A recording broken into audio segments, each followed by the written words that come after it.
Bowser?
Howdy, folks. Howdy. How we all doing today? Hope you're all staying safe.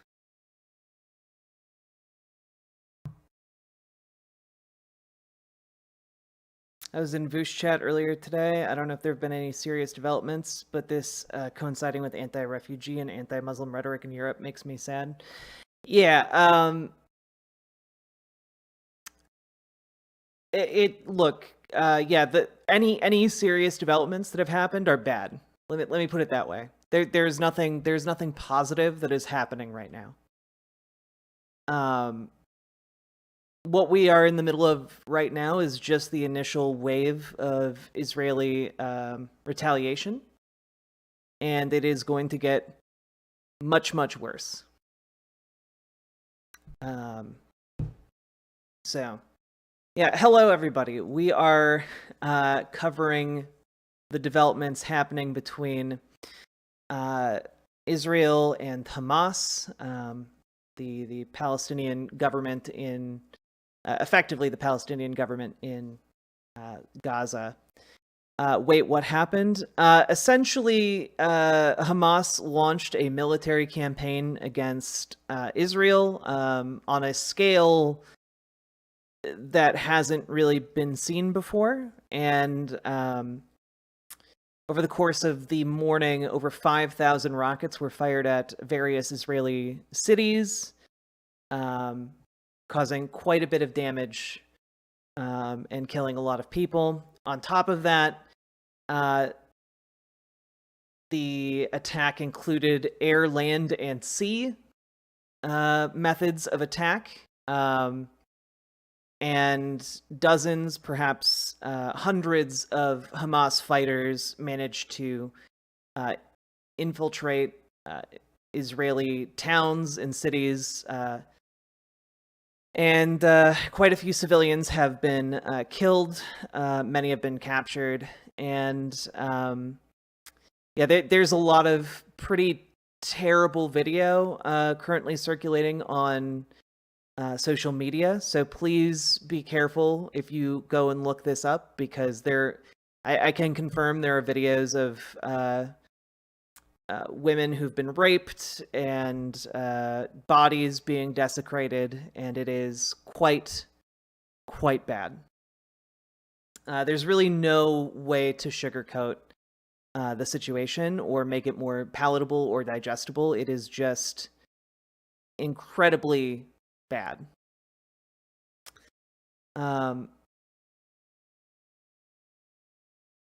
It's horrible. Yeah.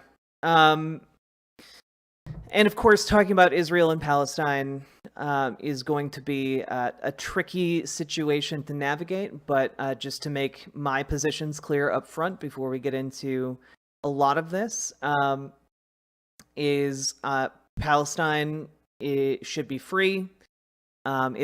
Israel has them currently under an apartheid regime. Palestinians do not have autonomy. The only way forward is through, a lifting of the apartheid, the end of the occupation, and I'm sorry. I've looked at a lot of the different hot takes that are going around about this, and no matter how people cut it, committing war crimes is not going to free Palestine. And it is, I think that we need to make an important distinction before we go into this, that understanding the circumstances and situation that lead to what is an inevitable attack by Hamas, understanding those things does not mean justifying war crimes. And I've seen some pretty horrible behavior on social media from people who are cheering on the attack of Hamas on Israel and Israeli civilians as a revolution and much success to it. And frankly, most of the targets being hit by Hamas are civilian. From most of the reporting I've gone over. So this is trying to claim that this is something that is going to help or free Palestine is, I would argue, naive at best and disingenuous at worst. And I want to make clear up front that I am in favor of Palestine being free. But the stated goal of Hamas is to unite international support behind its freedom. And that is explicitly the stated goal of this operation. That's not going to happen unless the long-term goal is to try and unite the world against Israel by basically provoking Israel into taking actions that are far more explicitly genocidal than they have up to this point. This is not a tactic that is going to unite the international community to put pressure on Israel to end this unjust occupation. So this is obviously going to be a difficult subject. People are going to have a lot of strong feelings about this, but I wanted to make my positions up front very clear. I don't think that you can applaud war crimes and call yourself like I don't know, like some kind of principled leftist, frankly. I think war crimes are bad when Ukraine does them. I think war crimes are bad when Russia does them. I think war crimes are bad when the United States does them, of course. And we've talked extensively on this channel about the war crimes Israel has done. We've gone over the B'Tselem reports about the apartheid regime that is being imposed, the ever-encroaching threat of settler violence. We've talked about the genocidal rhetoric that has come out of Israeli officials. I mean, just a few months ago, you had an Israeli minister calling for the complete annihilation of a Palestinian town, Hawara. And all of these things need to be condemned. But just because one side of this conflict is objectively oppressed and the underdog does not mean supporting indiscriminate violence against civilians. This is not going to help anybody. And if anything, the most horrifying part of this attack, and there are many horrifying parts, is that this attack is going to empower the far right in Israel that is objectively already like contemplating the annihilation of Palestinians.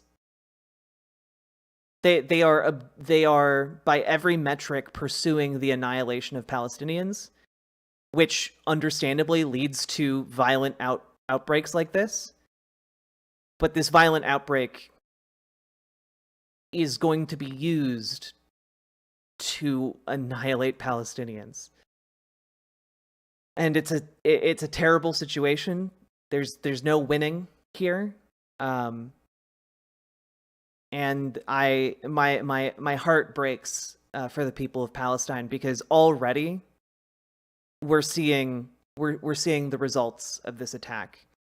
So genocide. I mean, Sweet Myth's Music, you already had elected officials prior to this calling for the genocide of Palestinian communities. And the people in power, the main party in charge of Israel, is fascist. And they will use this as justification to achieve their ends, which is the complete and utter domination of current Palestinian lands and the removal and destruction of the people on those lands. So I am very concerned about where this could go and how this will be used to harm Palestinians. I feel like there's a lot of soft pressure on Israel that was squandered by Hamas. This is insanity. Yeah. There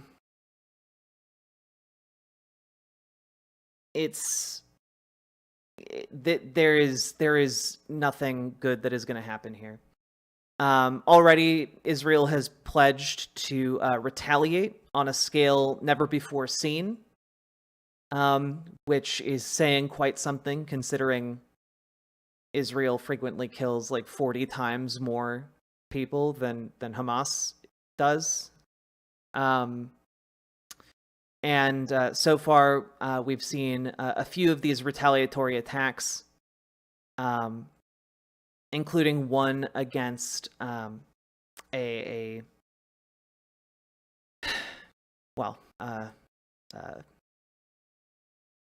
office building. Hundreds of Palestinians are dead. over 100 Israelis are dead, with many missing, presumed captured.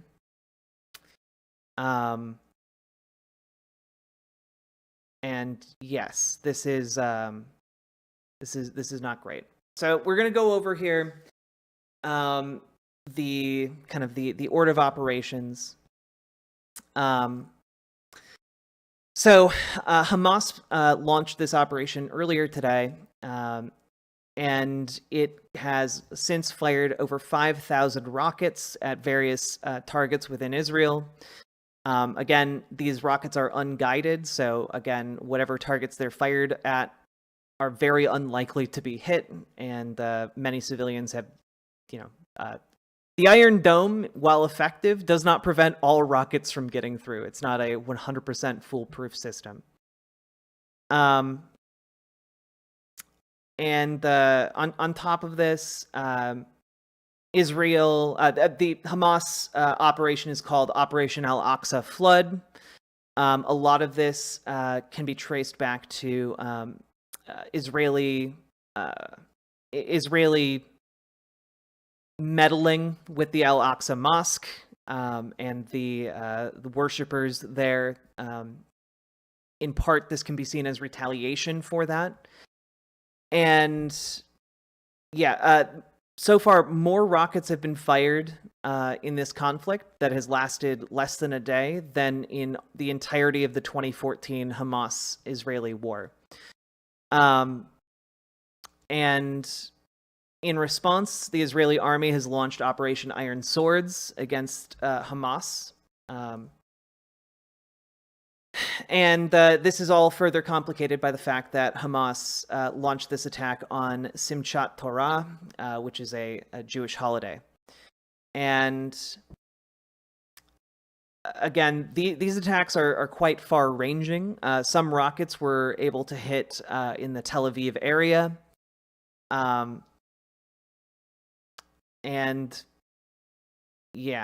Additionally, fighter jets have been scrambled by Israel to conduct bombing attacks on Hamas targets in the Gaza Strip. But as we all know, when Israel bombs Palestinian cities and targets, they are often also killing women, children, and the elderly, and that is still the case in these retaliatory strikes. It seems very few military targets on either side have actually been hit. Most of the casualties are civilian. There are gun battles being currently engaged in several different cities and towns within Israel and also within Palestine. It's really bad. So far, some preliminary estimates right now estimate that around 160 Palestinians have been killed, with over 1,000 wounded. Again, most of them civilians. Israeli officials are claiming over 100 Israeli deaths, with possibly over 1,000 wounded as well.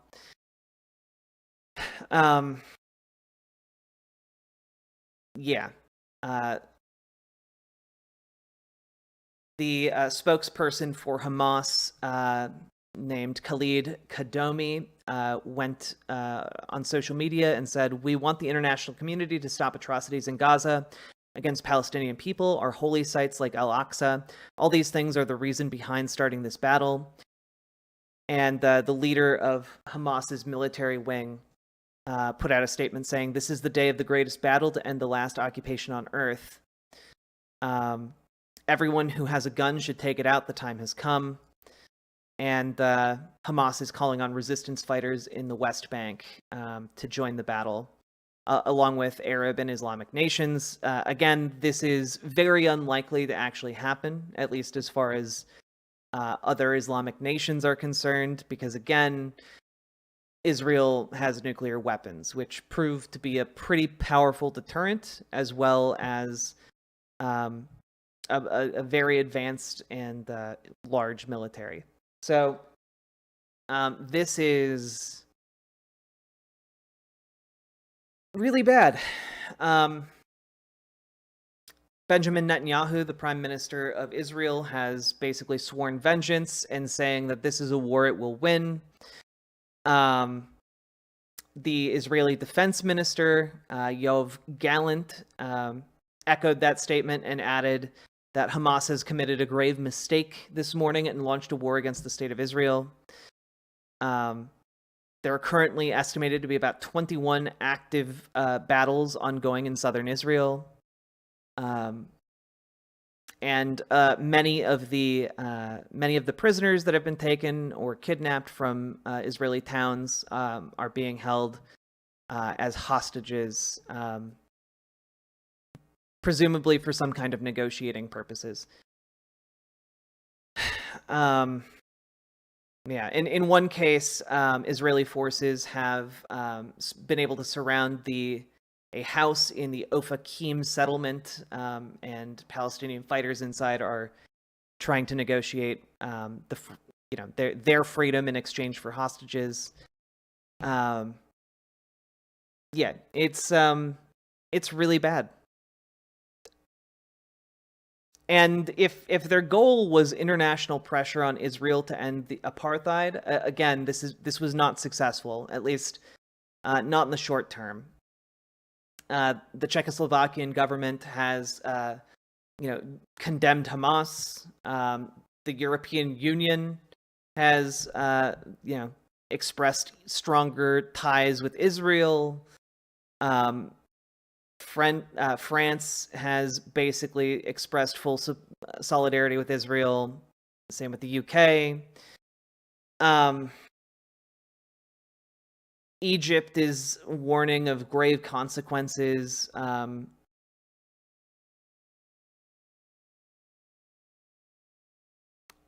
For escalating on the part of Israel. It called for exercising maximum restraint and avoiding exposing civilians to further danger.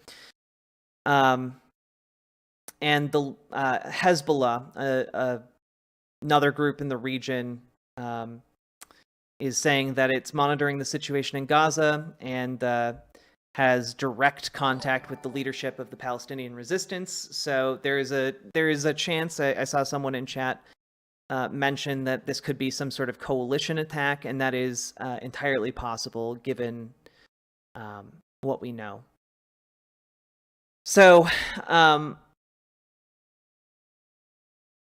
yeah, a lot of this is very, very bad. There's no way to sugarcoat that. And we have a bunch of statements from various people talking about this. Yanis Varoufakis, the path to ending the tragic loss of innocent lives, both Palestinian and Israeli, begins with a crucial first step, the end of the Israeli occupation and apartheid. And I think that this is a good point, and it is correct, like objectively correct. The issue with it is that despite it being objectively correct, the fascist forces within Israel find this to be incredibly useful for furthering their own power, which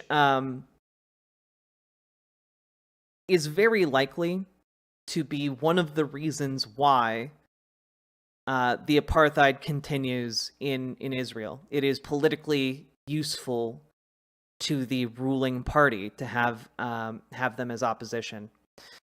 And it allows them to expand the police state. It allows them to expand the military. It allows them to expand their own power at the expense of civil freedoms, and ultimately is barreling ever closer to genocide. There's just no way around this, you know?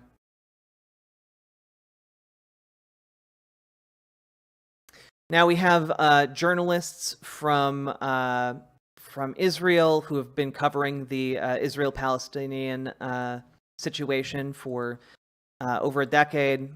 Here's Haggai Matar saying, "This is a terrible day. After waking up from air sirens to a barrage of hundreds of rockets fired on Israeli cities, we have been learning about the massive, unprecedented invasion from Gaza into Israeli towns and cities and getting reports of many civilians killed and kidnapped.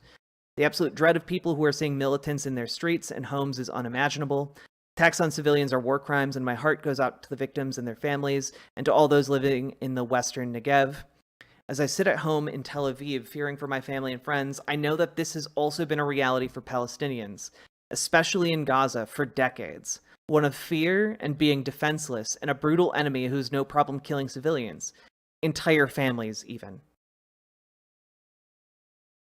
Israeli social media is now seeing calls for actual, literal genocide. Netanyahu has promised an attack on Gaza in a scale our enemies have never seen before. We should expect so much more bloodshed in the days and weeks to come. There's no military solution for Gaza or the occupation generally. There never was. The only solution has to be an end of apartheid and promoting a future based on justice and equality for all of us, Palestinian and Israeli. Not in spite of the horror, but exactly because of it. Again, this is not me pulling out like, or being hyperbolic. There is a very real threat that this will be used to justify, wrongly, by the way. Not it is absolutely unconscionable, but it will be used as a pretext to begin genocidal operations, far more explicit within the Gaza Strip. There's no way around that, given the political realities of the Israeli government. And I don't know what the path forward is. I don't have like a good analysis. I don't have the ability to fix these relations. All I know is that these war crimes are going to bring untold suffering on many, many people. And overwhelmingly, that suffering and death is going to be inflicted upon Palestinians.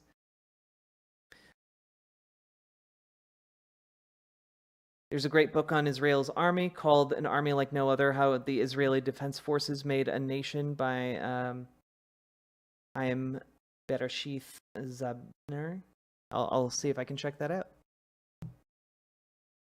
Remember, not all Palestinians are Muslim. Many are Christian or even Jewish, so people claiming this is just a religious conflict are heavily oversimplifying the situation.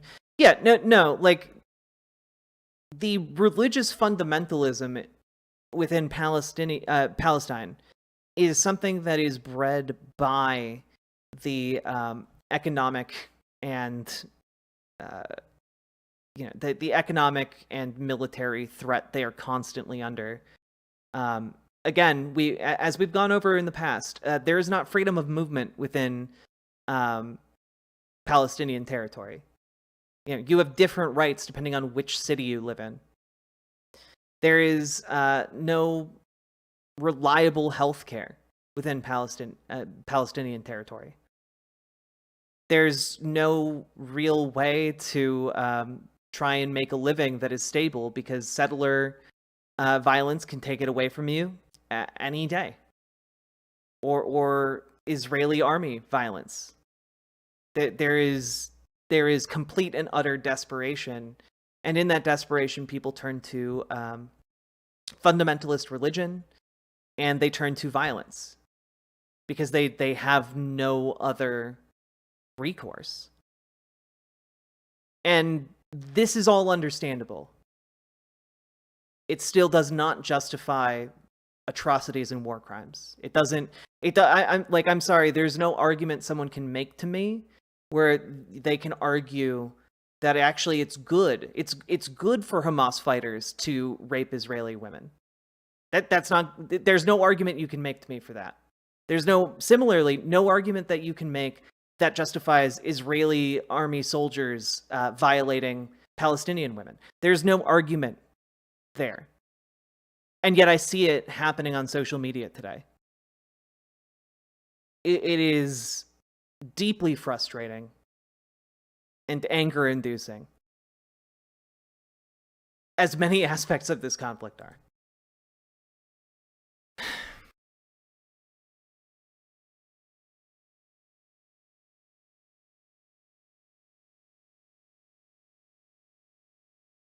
Yeah, and again, like, here's just one example. Trigger warning.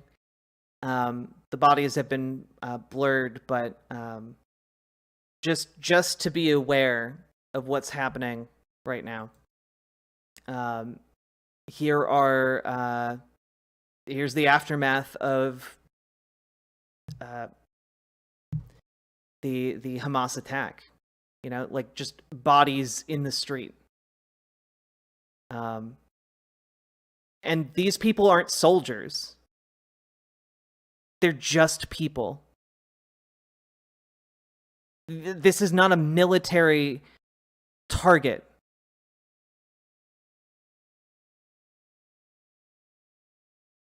And I cannot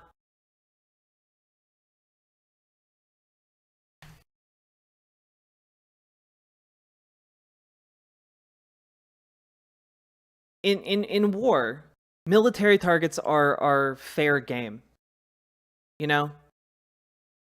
But most of the people being hit by this, on both by Hamas and by Israel, are not military targets. They're people just trying to live.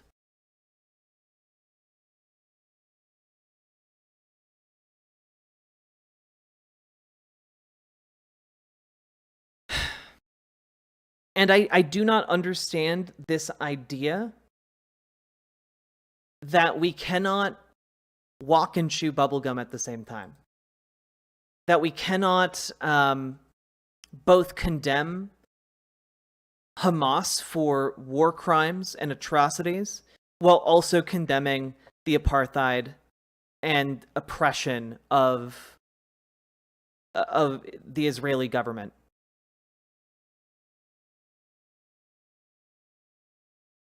And yet a lot of people act like these two things are mutually exclusive. Like, you cannot do, you can only do one. It's an either or. It is not.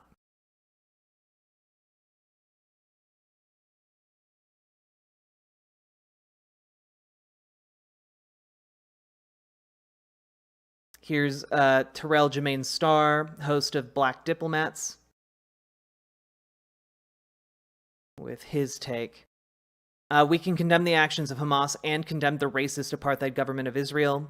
No normal human being would celebrate what Hamas is doing, but what's unfortunate is the world almost never condemns the state of Israel for doing the exact same thing to Palestinians, which is absolutely true. This is absolutely true. If this tweet offends you, you can simply unfollow. I refuse to be morally inconsistent in my politics and calls for liberation. Israel bears ultimate responsibility for what Hamas is doing. This is what happens when you run an apartheid state and the world's most powerful governments do nothing to stop it. The EU and the US are condemning Hamas, but say and do nothing about the racist and violent actions Israel conducts against Palestinians. And this is true as well. Ultimately, the responsibility of this entire situation is on the occupying force, the militarily stronger force that is enforcing its will upon an occupied people.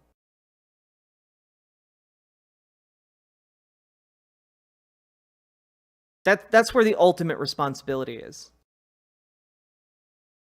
But there is also the distinction between understanding that and then going the extra step and justifying atrocities.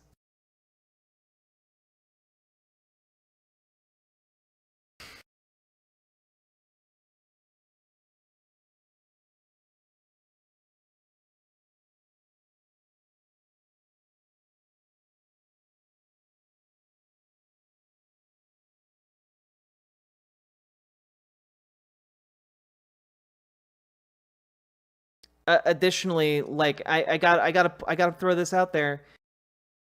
A lot of the content that you're gonna see on social media is going to look really bad, like, optically. Again, if the goal of this attack was to unite the international community against Israel and put pressure on them to end the apartheid regime, it is not going to be very effective when there are videos like this coming out. And this is returning Hamas fighters allegedly with captured Israelis.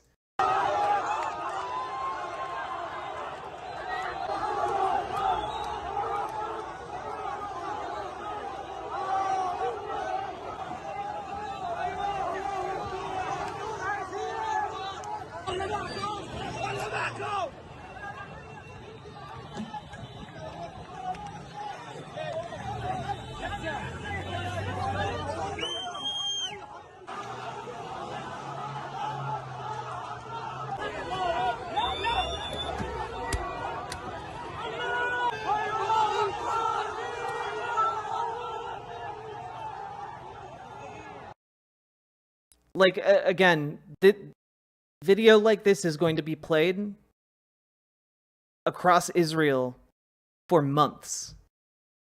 And it is going to be used as a pretext to kill these people.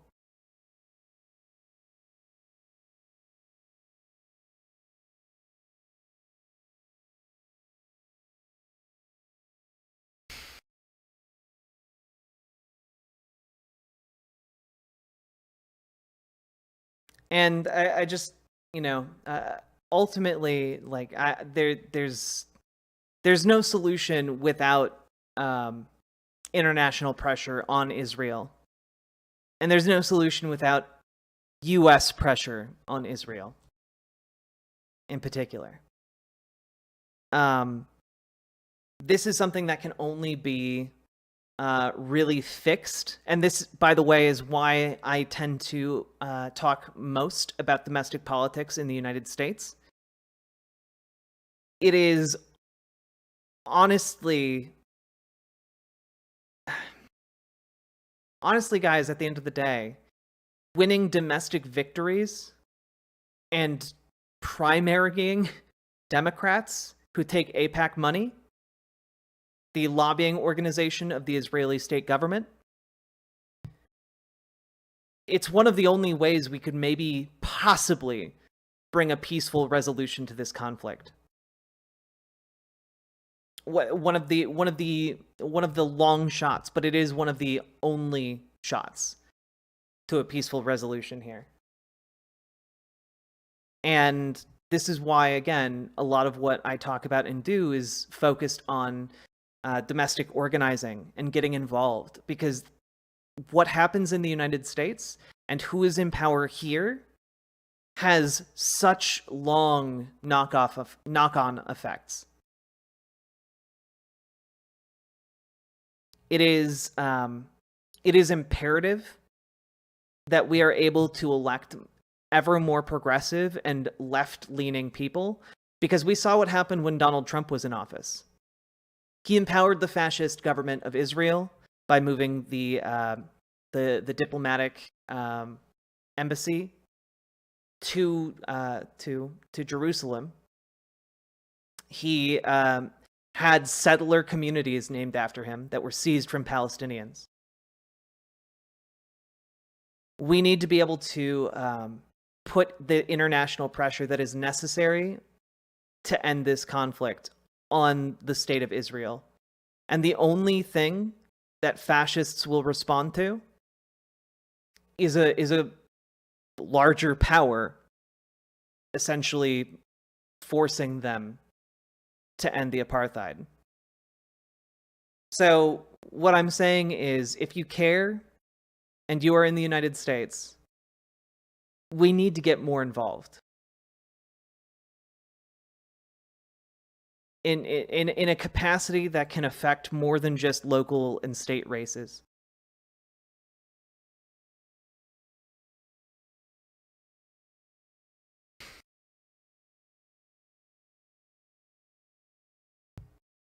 Death is treated like a poster for some reason. How do kids grow up to be different? Well, again, the average age of a Palestinian is 16 years old.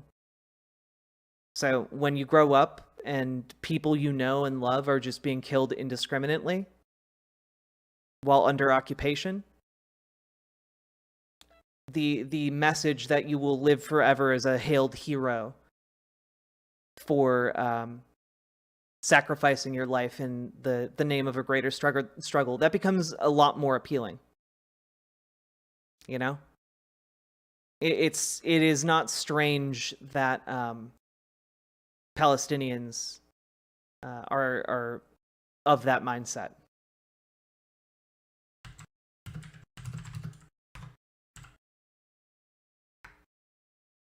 Oh, sorry. The average age of a Palestinian has gone up. It's no longer 16. It's 19.6 years. The average Palestinian isn't even 20 years old.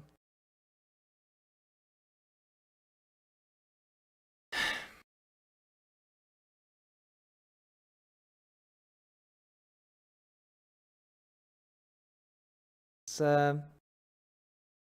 yeah.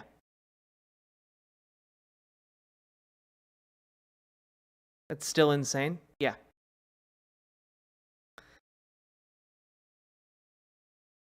Bernie Sanders took to Twitter today. I absolutely condemn the horrifying attack on Israel by Hamas and Islamic Jihad. There's no justification for this violence, and innocent people on both sides will suffer hugely because of it. It must end now. And I have to say, this is 100% accurate. I have to be honest with you guys. As a leftist, again, there's a difference between understanding why Hamas is in power in Gaza and saying it's actually good that Hamas is in power in Gaza. There's a wide difference between these two things. And Hamas is a bad organization. It is the equivalent of a gang that is, frankly, just so large that it is able to function as a government. And as a leftist, you should also be able to say an ideology predicated on holy war is bad. That shouldn't be hard.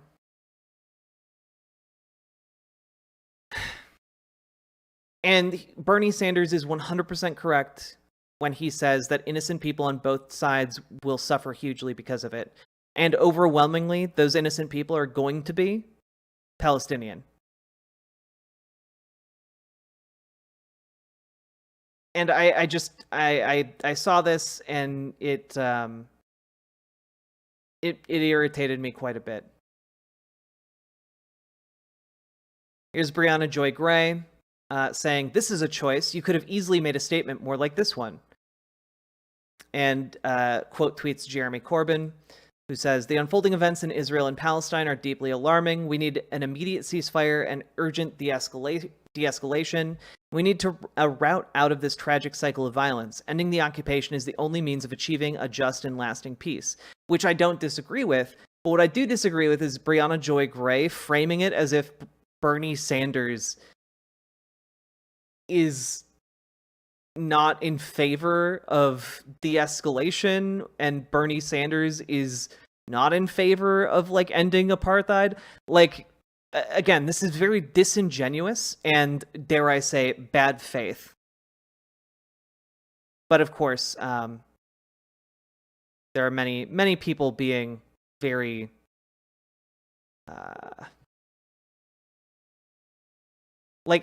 guys, the framing of this as some sort of liberatory moment, it's not.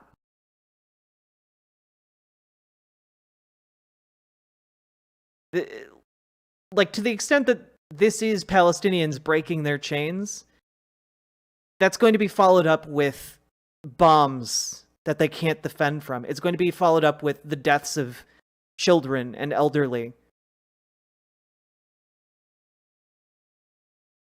And on the one hand, you could say that that's a form of bravery,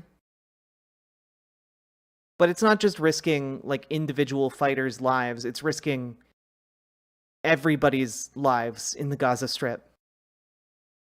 Because currently the Israeli government is willing and able, and after today, far more willing to completely eradicate the people of Palestine. And I've seen people bring this up, and the response, like some of the responses that I've seen have been like, oh, well, what's the worst that they could do? They've already done their worst for decades. The thing is, they haven't. The thing is, they are now willing and able to carry out a genocide, and I have a very deep and cold feeling in my heart that that is exactly what is going to happen in the months ahead.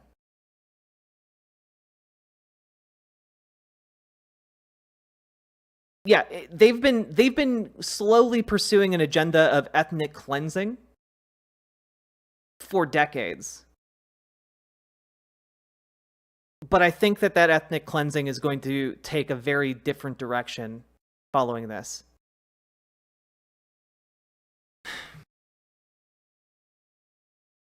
And again, just to reiterate, prior to this, you already had calls to wipe out Palestinian towns.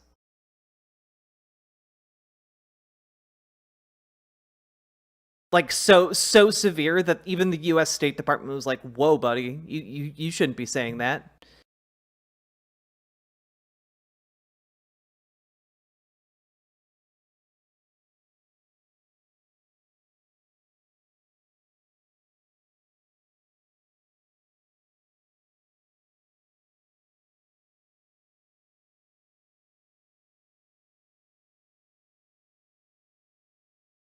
Here's again, this guy is a minister within Israel saying on camera, because I think the village of Hawara needs to be wiped out, I think the state of Israel should do it.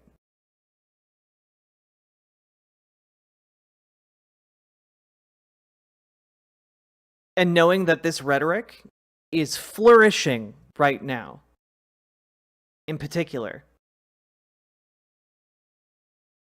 I just it's going to be bad. אדוני השר, למה עשית לייק לציוץ של פעיל ימין דודי בן ציון שכתב בטוויטר אחרי הפיגוע הרצחני את הכפר חווארה צריך למחוק היום?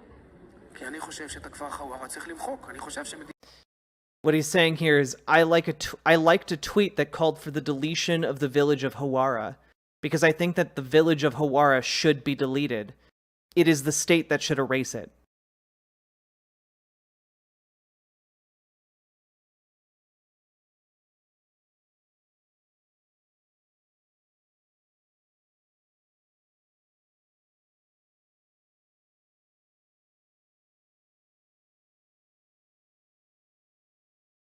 I mean, you already have people like conservative commentators in America arguing for essentially like, oh, well, if there are kids in a school and Hamas is behind them, well, you got to bomb the school. That was Dave Rubin's famous split from TYT. Is he argued that it was completely justifiable for Israel to bomb schools filled with children just because Hamas was in there.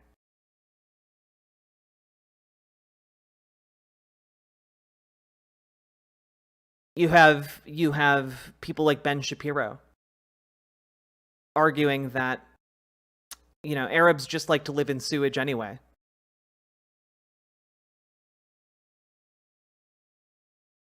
This rhetoric is on the rise.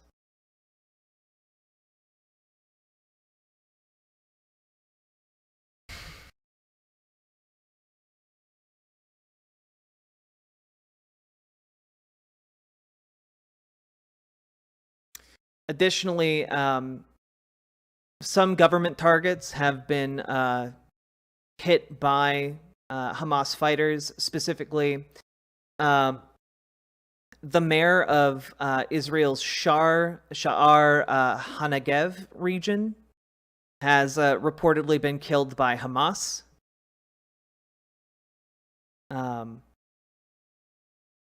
The attacks here are absolutely chilling.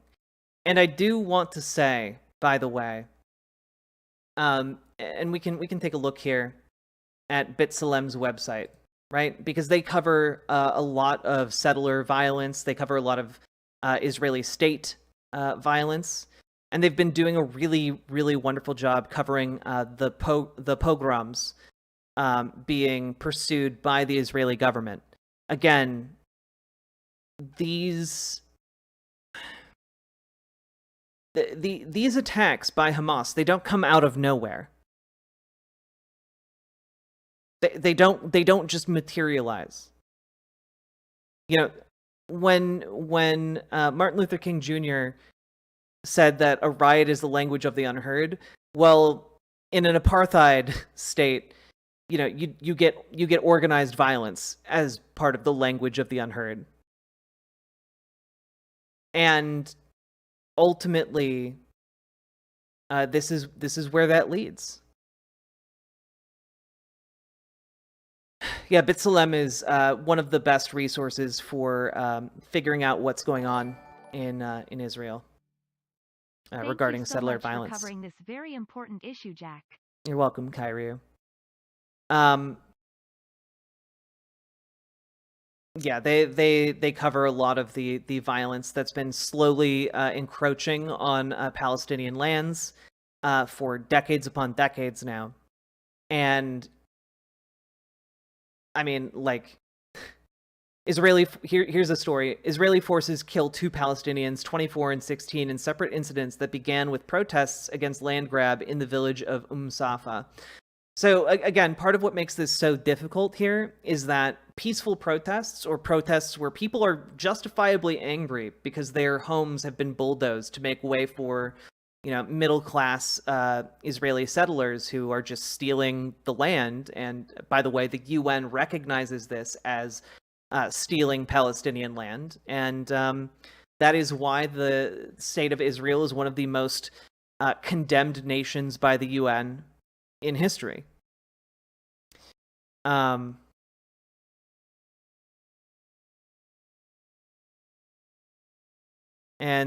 Erica posted a quote from Moshe Dayan, former Israeli defense minister, saying, "You Palestinians as a nation don't want us today, but we'll change your attitude by forcing our presence on you. You will live like dogs, and whoever will leave, whilst we take what we want, land, water. The U.S. pays for it and protects us." Yeah. This is nothing new for Israel, but I do think that it will get exponentially worse. You know, this is, up till now, we've had settler colonialism and the horrors of that, backed by state power. From here on out, I think we're going to see something very different. This is going to, I believe, and I have no, you know, foreknowledge of any of this, but I believe that we're going to see even more explicitly genocidal rhetoric.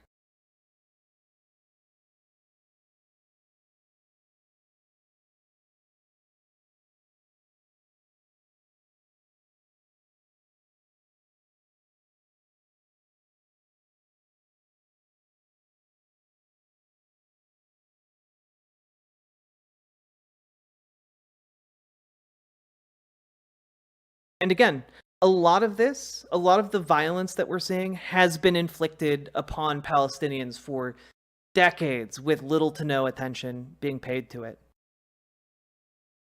You know, here's another story from B'Tselem, just from September, from last month. Soldiers enter homes of extended Ajluni family with dogs, separate children from their parents and steal items. Female soldiers strip search the women. you know, like this is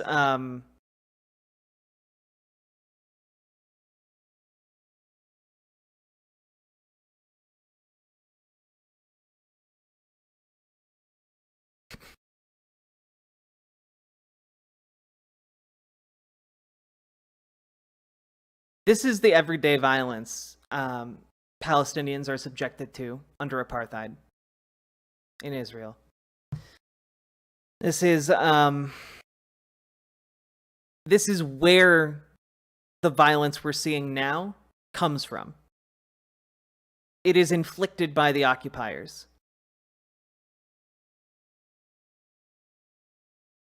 And then the occupied struggle violently for freedom. And then the occupiers clamp down even harder. And there's not a whole lot of wiggle room left to clamp down. So,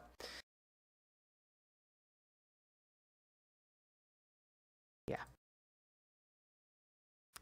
Now, we'll take a look at some of the live updates from Al Jazeera here.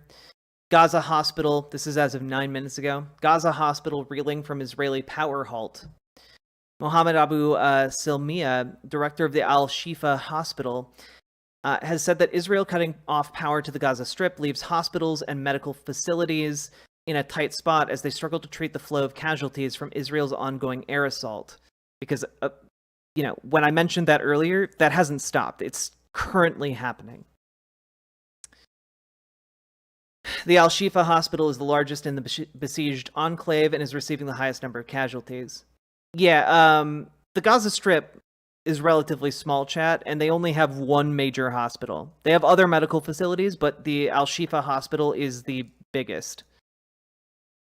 Quote, "We're doing what we can with whatever we have, but we are facing a real threat, especially that power has been cut and generators here consume 48,000 liters of fuel per day. We cannot afford to continue operating this way." He said that 200 Palestinians have been killed and more than 1,600 injured, the majority of whom are in critical condition and require ICU treatment, and others who need surgery. The Strip has been under tight siege for 17 years. The medical sector has been paying the heaviest price to that siege. We have shortages of medical supplies and equipment, namely those badly needed in the emergency rooms and intensive care units.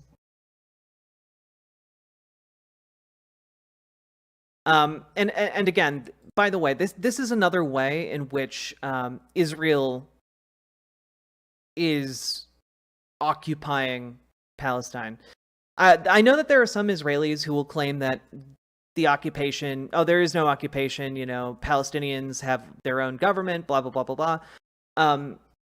Except that Israel controls power in Gaza. They control how far you can go out to sea, where you can fish, where you can farm. It empowers settlers to take whatever they would like, frankly. Yeah, this is Sophie, it's not just the hospital. The hospital is just one. All of the Gaza Strip has had its power cut. Every medical facility. Every service. They control the medical supplies. They control which cities you can go to. Because again, travel between Palestinian cities is heavily and tightly controlled.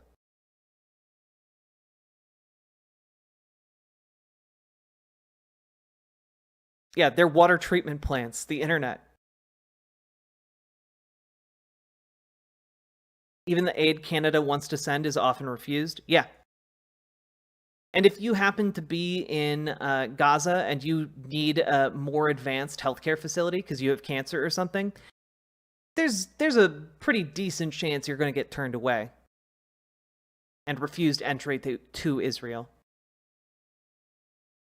Did you hear the debate Vosh had with an Israeli? I listened to some of it last night, but it was so late I fell asleep.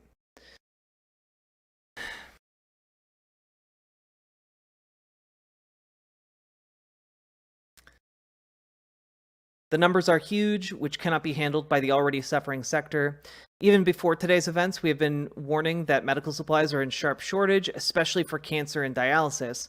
Patients with chronic diseases are dying due to the absence of medicine. He added that many cannot be treated in the occupied West Bank or abroad because they are being denied access by Israel and because authorities are preventing medical supplies from entering Gaza. Yeah.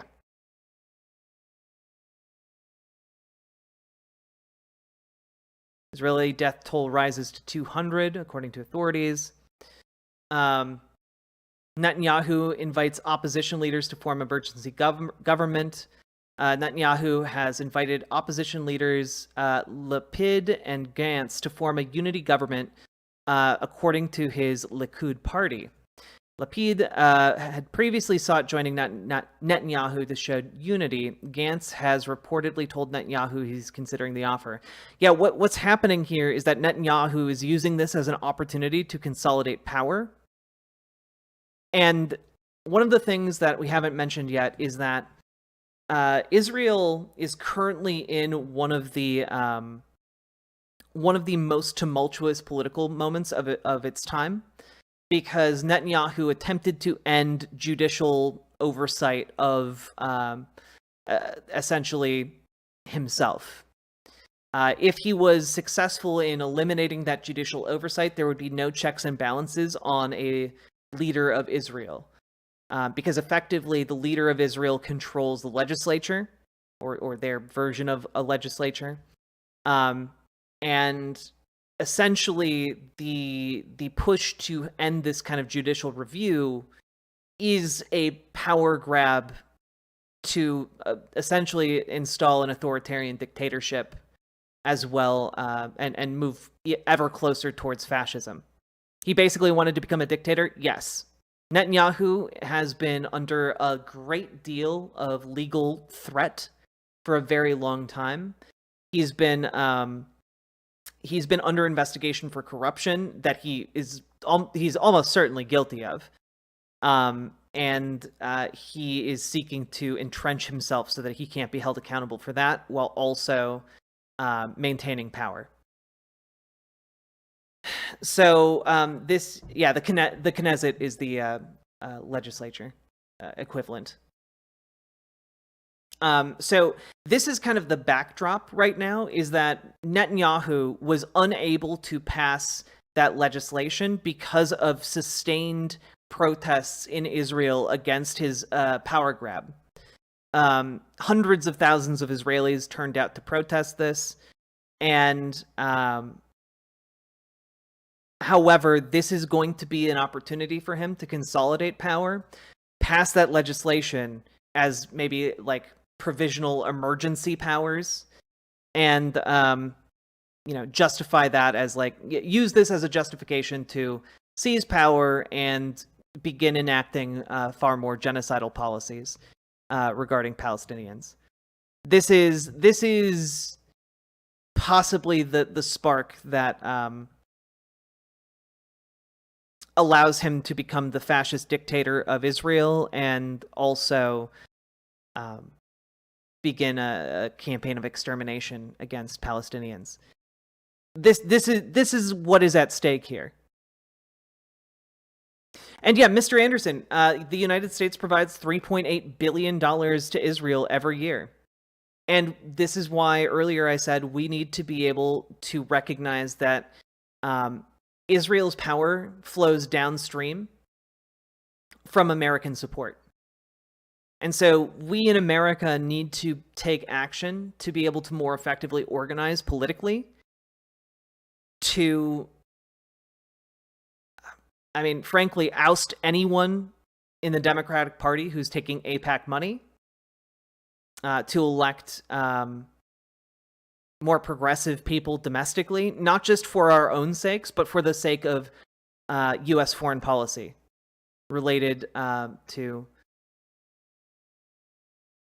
everything else that happens on the planet.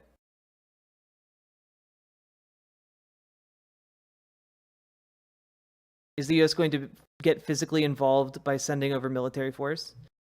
Probably not.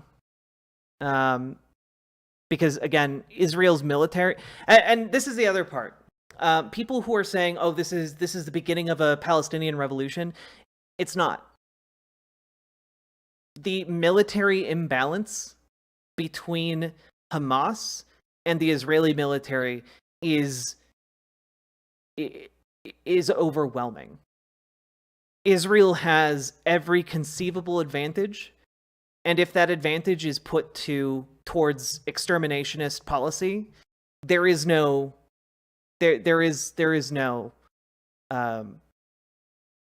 real war. And unfortunately, I believe it's going to bend in that direction.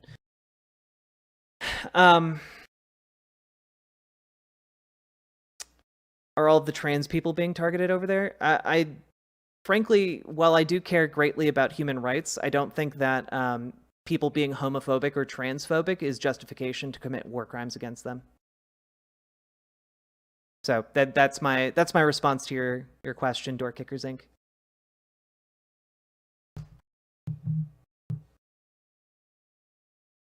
Let's see.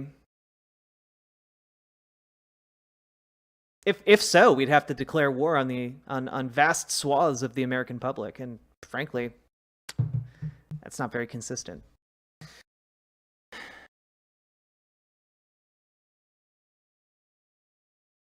Yeah, I assume this is the same crafted reason for massive violence in Palestine that we see every 4 to 7 years. Honestly, quasi-spec, this is far worse.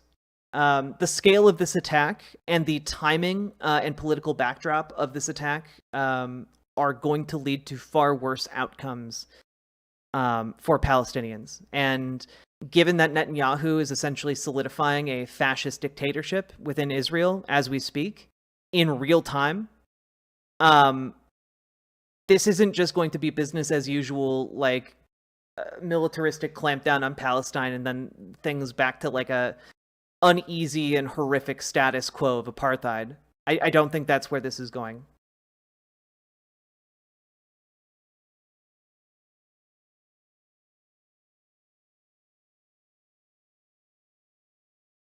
Isn't there a rumor about Iran helping them with thousands of missiles? I mean, that's probably true, frankly, but I don't think that is... I don't think that Iran supplying missiles is something that is going to turn the tide in Hamas's favor at all.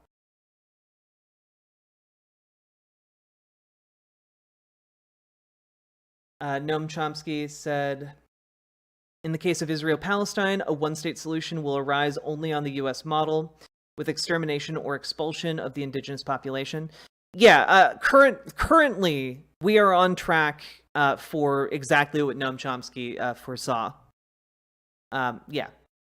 Unless the United States steps in to end the apartheid, which there's no indication currently that the U.S. government broadly is going to do, it is going to get far worse. I will say that some of this... I will say that some of this calculation might change if evidence of like explicit mass extermination is discovered. But it would have to be compelling, verifiable, and presented in a way that's impossible to ignore.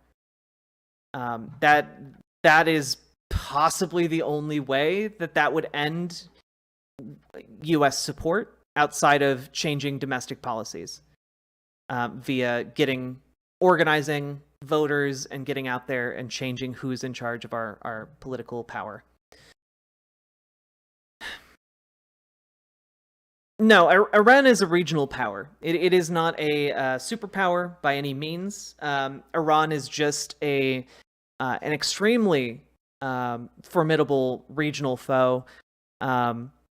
Or regional power, I should say. And likely they will be able to solidify a wider sphere of influence in the Middle East given more time. And yeah, one of their projects is indeed arming militant groups in an effort to destabilize their regional adversaries, which includes Israel. Yeah.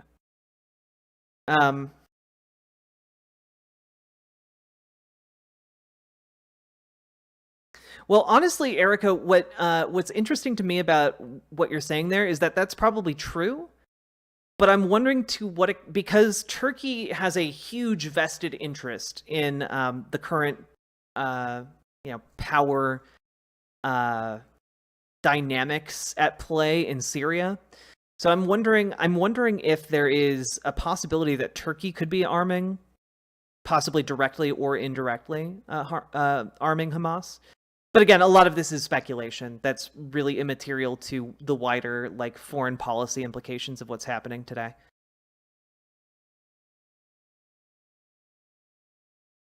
Let's see. Yeah, again, as we continue monitoring the situation today, the number of casualties and deaths is only going to rise by quite a bit. We have a new update. The number of Palestinians killed in Gaza has risen to 232, with almost 1,700 having been wounded now.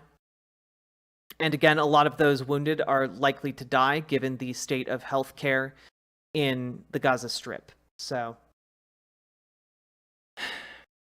well, yeah, Turkey has decent relations with Israel, but Turkey is also deeply invested in propping up the government of Syria. So it could be a situation where the Turkish government is willing to covertly arm Hamas in order to maintain its ties with the Syrian government.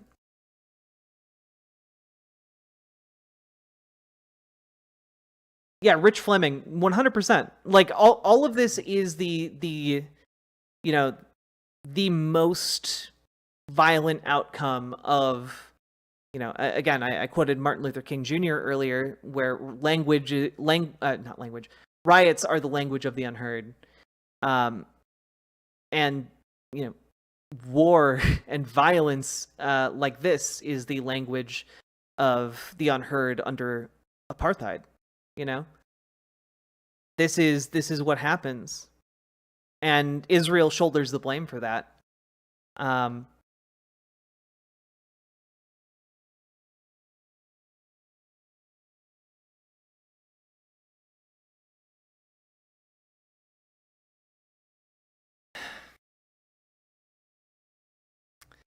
Yeah, Israel's ambassador to the UN, by the way, just basically gave the middle finger to the UN and said Hamas holds sole responsibility and will bear the results of the ongoing fighting. The state of Israel will act in any way necessary to protect its citizens and sovereignty from the ongoing terrorist attacks originating from the Gaza Strip and carried out by Hamas and other terrorist organizations. So, yeah, I'm going to guess that when they continue saying over and over again, that they're going to act in any way necessary, they're laying the groundwork for even greater atrocities. And this is counterbalanced by the fact that Hamas has put out a new statement saying that they have fired 150 rockets at Tel Aviv, which is a response, Hamas is saying, to Israel's early attack on a high-rise building in Gaza City, which I believe earlier today that killed around 60 people, 60 civilians. Yeah. And guys, this is not going to go well for Palestinians, and frankly, Palestinians on the ground know this, even if they're not involved with Hamas, right? So Palestinians on the ground are currently setting up communal defense groups, and this is a statement from Amir Daoud, who is from the Wall and Settlements Resistance Commission, saying they are basically starting to put together neighborhood watch groups that are armed in more than 50 locations across the West Bank, to resist any pogrom attacks. And for those of you unfamiliar, a lot of the Israeli settler violence has been encouraged by the state of Israel. And these settler attacks are civilians arming themselves and attacking Palestinians, knowing that there will be no repercussions for them violently killing, harming, and expelling Palestinian groups. Because they know that the Palestinians there know that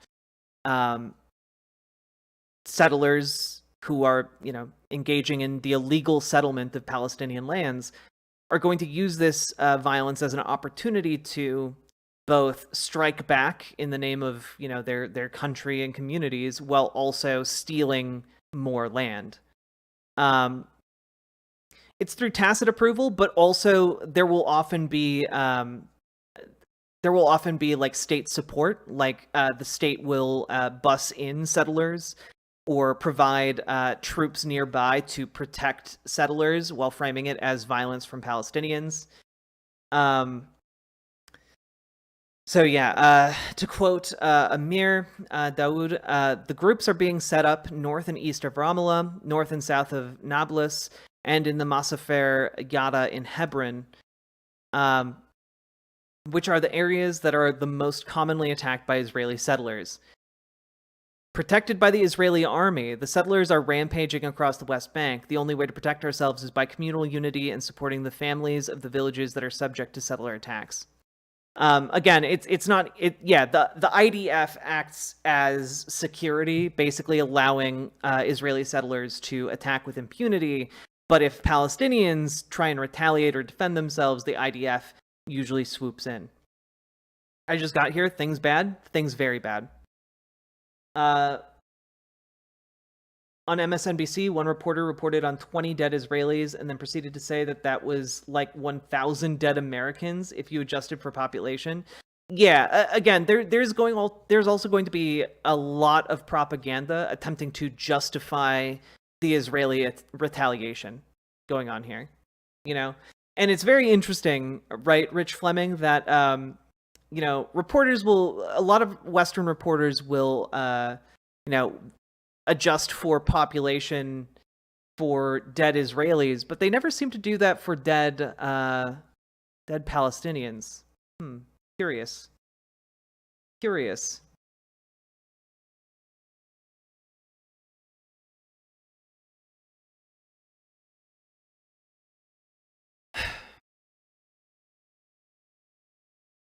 Now there are, to say this a little bit, just a little bit, not everyone within Israel, and again, this should be obvious, but it still needs to be said, not everyone within Israel is a fascist or a conservative.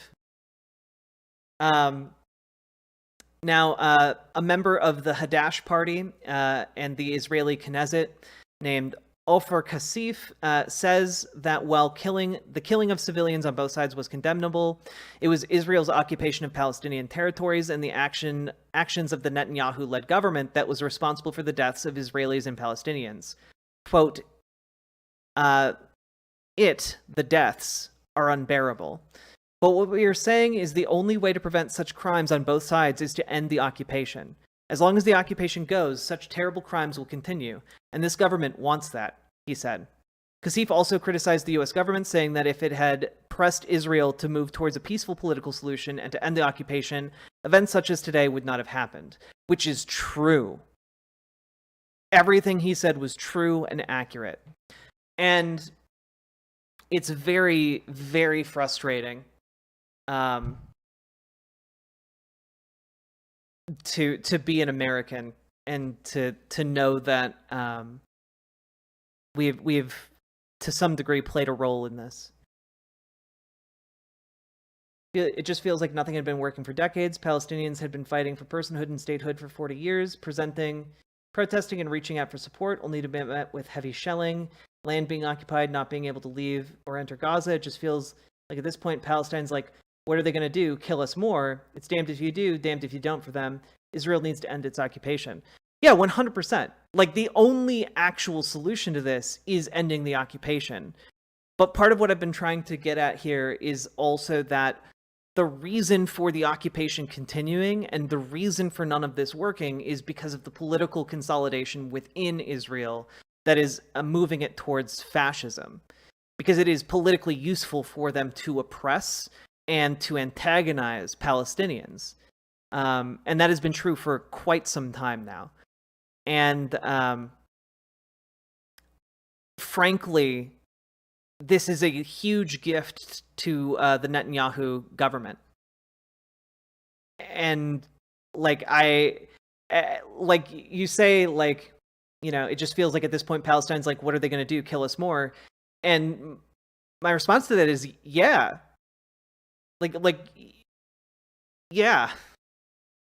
Once Netanyahu has his hands on fascistic power and the operation of the military, I do not doubt that Netanyahu will enact a regime of genocide on a scale, and I would argue to an extent that, like, what Palestinians have been going through for the last, 50, 60 years has been genocidal in nature. But it is going to be far more explicit. It is going to be done with the goal of elimination.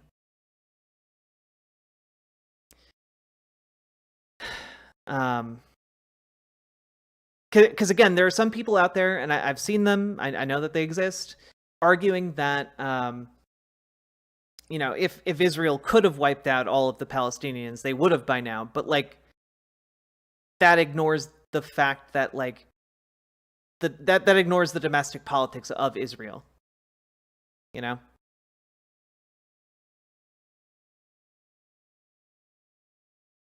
Perfect opportunity to just turn the whole area into nuclear glass and concrete. Well, they're not going to nuke the West Bank. That's stupid. They will bomb it into oblivion. That they'll do.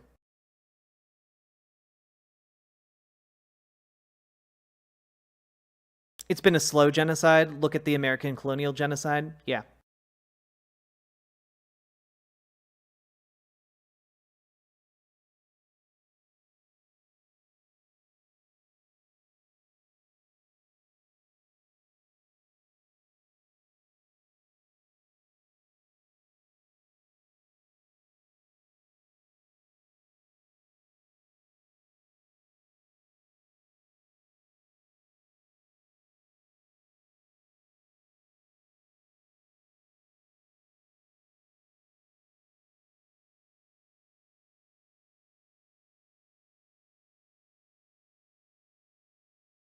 So I just want to make it clear that there are forces within the Israeli government that do not want this, that understand the situation and understand that the only solution is to end the occupation, but they do not have the power to do so or to enact those policies.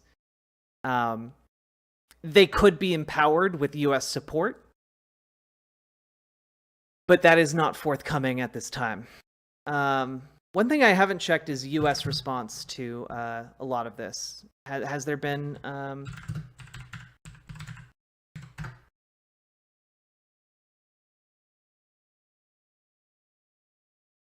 Yeah, okay. Biden offers Israel sweeping U.S. support against Hamas attack. I mean, this isn't surprising, but yeah. Yeah, President Joe Biden said the U.S. stands ready to offer Israel all appropriate means of support in response to deadly surprise attack by Palestinian militant group Hamas. That's not surprising. It would have been really, really great for the U.S. president to come out against the apartheid regime going on, but that's not forthcoming. Also, for those of you wondering here, Netanyahu has officially declared war. As of an hour ago. Less than an hour ago.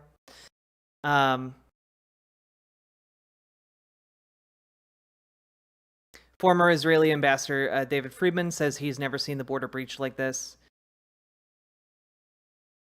I mean, like, Also, just keep in mind when they say that there was a land, air, and sea attack, like the air attack was like they had some dudes paraglide across the border. I had a friend who was born in Israel. Him and his family immigrated to Canada to avoid the mandatory law to be recruited into the Israeli military. Said he was going to go back to if he were to go back to Israel, he would be executed for leaving and avoiding his responsibilities. I don't know that Israel has that policy. Israel has that policy. I believe that too, but what I'm saying is that this has already been happening, and they have already been voicing wanting to do that. Israeli government. It's been a slow burn. Now they can accelerate it. They've been leveling Gaza for years. I can't be upset that Palestinians is finally like enough and doing what they can to fight back. What I can be upset about is them attacking civilian targets. Again, I don't like, even if you are the underdog in a conflict, I don't think that justifies war crimes. That's yeah, you know, that's just a deep and abiding position I have, possibly axiomatic. Again, I'd be far more in favor of the and I think the world at large would be too, if the targets being hit by Hamas were military. Yeah, I know you're not, Doodlebird. I know you're not. I just know that there are definitely people who are. I know that Israel has a policy of arresting people for avoiding the draft. I don't know that they have a policy to execute people who avoided the draft.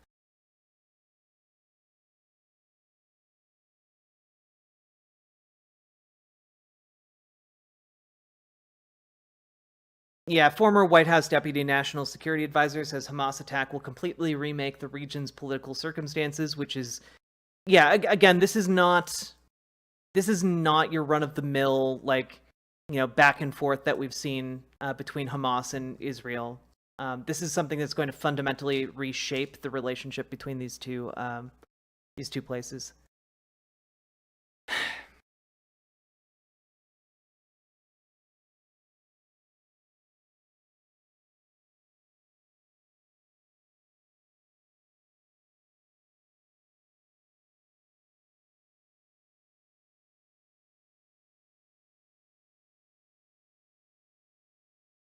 Biden is apparently going to speak in about 2 minutes here. So let's head over to C-SPAN.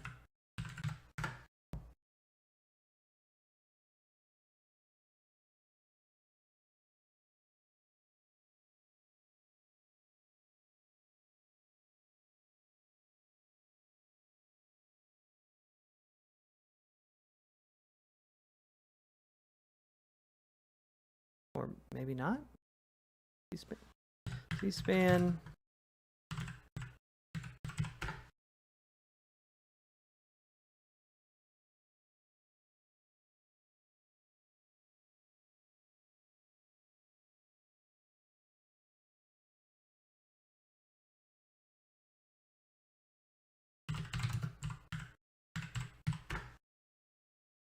Here we go.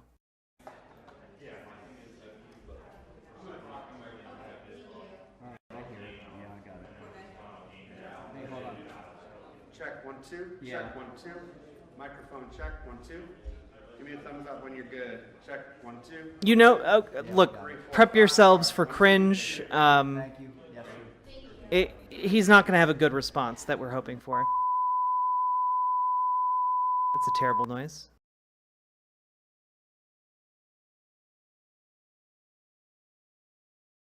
Under Israeli military law, penalties for avoiding military service differ depending on whether such avoidance is deemed to constitute absence without leave or desertion.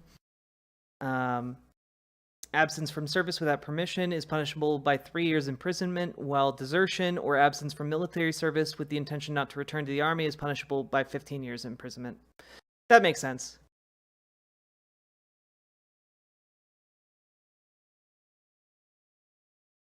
They are creating settlements to eventually push Palestinians out for good. Yep.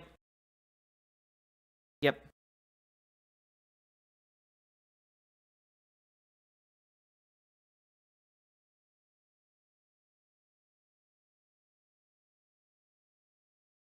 Yeah, it's we'll shift back over. Begins.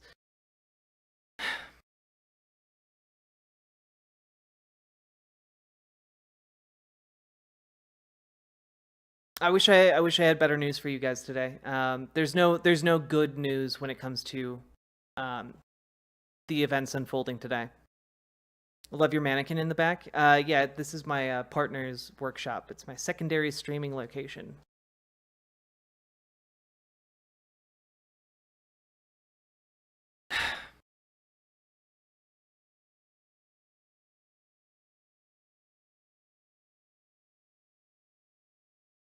Those paragliders are really concerning / fascinating from an asymmetrical military doctrine standpoint. They're super cheap. They're like technicals.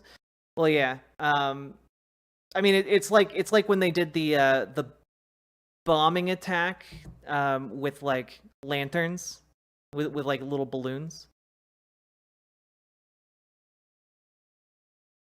President of Palestine has made a statement. Take a look at it real quick. President Abbas discusses developments with French counterpart. President Mahmoud Abbas received a phone call from French President Emmanuel Macron, during which they discussed the escalating tension in the region. During the phone call, President Abbas emphasized that the current escalation in the region is the result of political impasse, the denial of Palestinian people's legitimate right to self-determination, and the establishment of their independent state, with East Jerusalem as its capital, the ongoing Israeli aggression against the Palestinian people, their land, and their sacred sites, and the continued terrorism of Israeli settlers. Which, by the way, this touches on why it was such a big deal that Donald Trump moved the recognized capital to Jerusalem, because, again, East Jerusalem is supposed to be the capital of Palestine.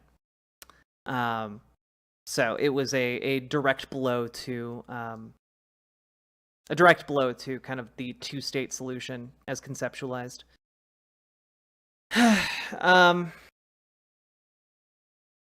Yeah, honestly, he's not incorrect in what he said here.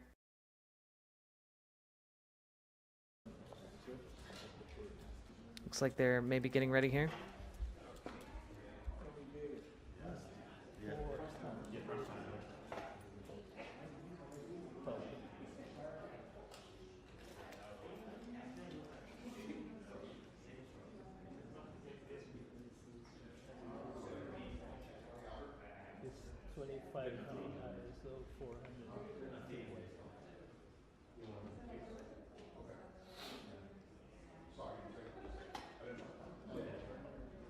Oh, it's the one that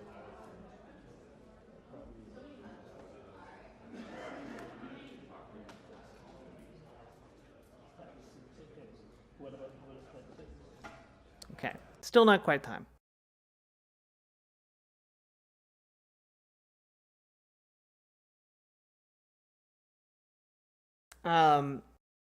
One interesting note here is that President Abbas stated that ending the Israeli occupation of Palestinian land with East Jerusalem as its capital, recognizing the Palestinian people's right to independence and sovereignty, and granting full UN membership would ensure security, stability, and peace in the region. And honestly, that's something I hadn't thought that much about. But yeah, Palestinians should have representation in the UN. That would greatly increase their ability to influence international politics.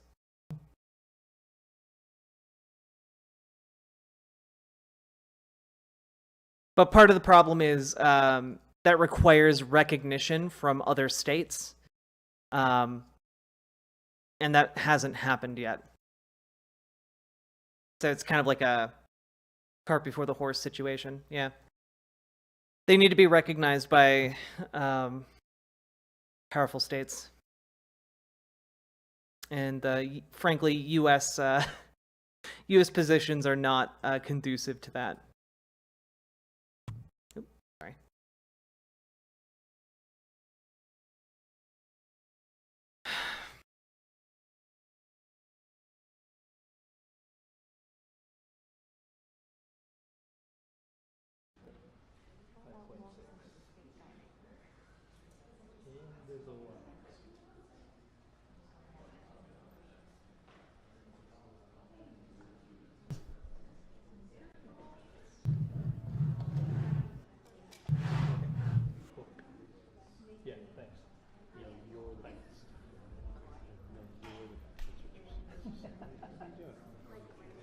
Yeah, they're all yeah, that the one of the main roadblocks is that even if you were to recognize Palestine as an official state, it has a lot of disputed territory, which needs to be ironed out before it can be cleanly considered a state and incorporated into the wider geopolitical community.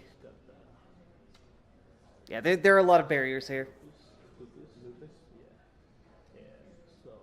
living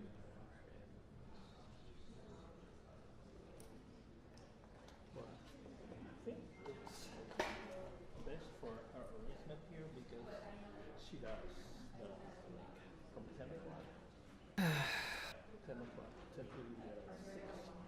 Which is like sometimes we go Friday midnight. So yeah, it's perfect.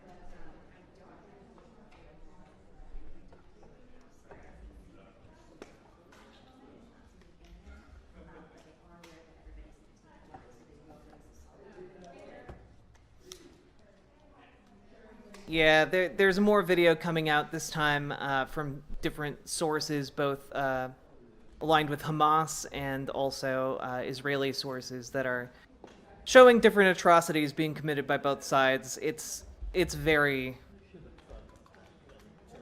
very bad. The Israeli State Department is putting out video of alleged kidnappings done by Hamas.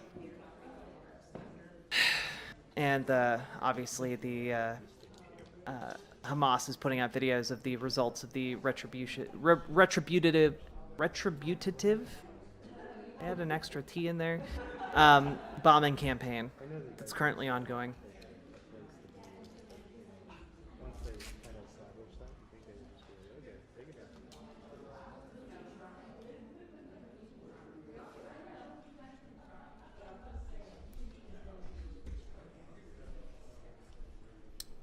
Apparently, Biden has talked with the King of Jordan as well as Netanyahu already, so we could be getting some pretty interesting updates here. Here is a brief chart here from Al Jazeera, just comparing the deaths on both sides over the last 15 years. I just want to know what you're starting with so that I can make a decision based on how much stuff is. The human cost from 2008 to 2023. In total, there have been 6,407 Palestinian deaths You just scared me for a second because I was like, and 308 Israeli deaths,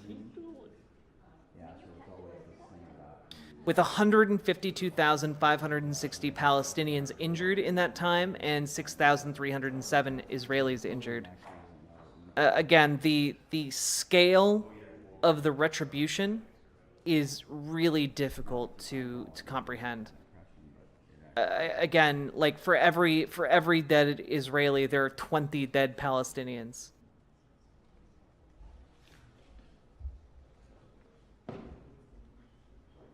are we hoping this goes so late that he can't go to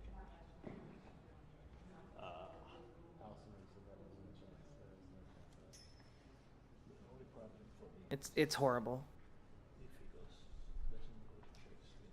Also, wise to remember that we have a lot of boomers. Just as we have a lot of boomers, Palestine and Israel do too, and neither the Jews nor the Palestinians did well in World War II. True. They're nasty hardliners on the Palestinian side, too. Not everybody would be down for a two-state solution. Oh, yeah, 100%.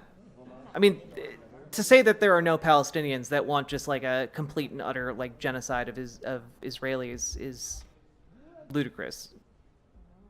The difference is they don't have the power to actually enact that as a policy, whereas Israelis do. I got $50 from my phone.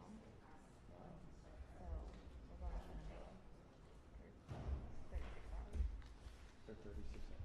And now this gives Israel carte blanche to go even harder on the Gaza Strip. I mean, Gay Aaron, I would argue it's not even going to go harder. It's just going to go as hard as possible, if not completely in an attempt to eradicate Palestinians. Then pretty goddamn close. It's not a nice town. It's like semi-primitive.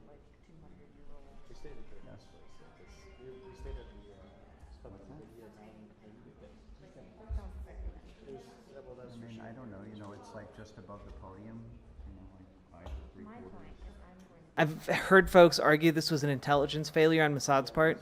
I mean, possibly, you know, but like ultimately this is a, you know, a couple hundred Hamas fighters infiltrating Israel, and yeah. And the height is just straight down. And we weren't even thinking, right? We were just kind of Oh, just going. And then well, dawns on us like, Nilly, why can't we ignore the rest of the world and what the rest of the world does and fix America? Because we live in an interconnected international world. What happens in one part of the world affects America, and vice versa. So, unfortunately, we can't just fix ourselves. You know, it requires a incorporating what's happening elsewhere.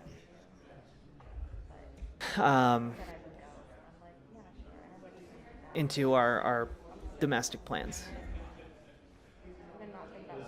Also, literally, U.S. support is crucial to propping up not just Israel, but many other regimes around the world.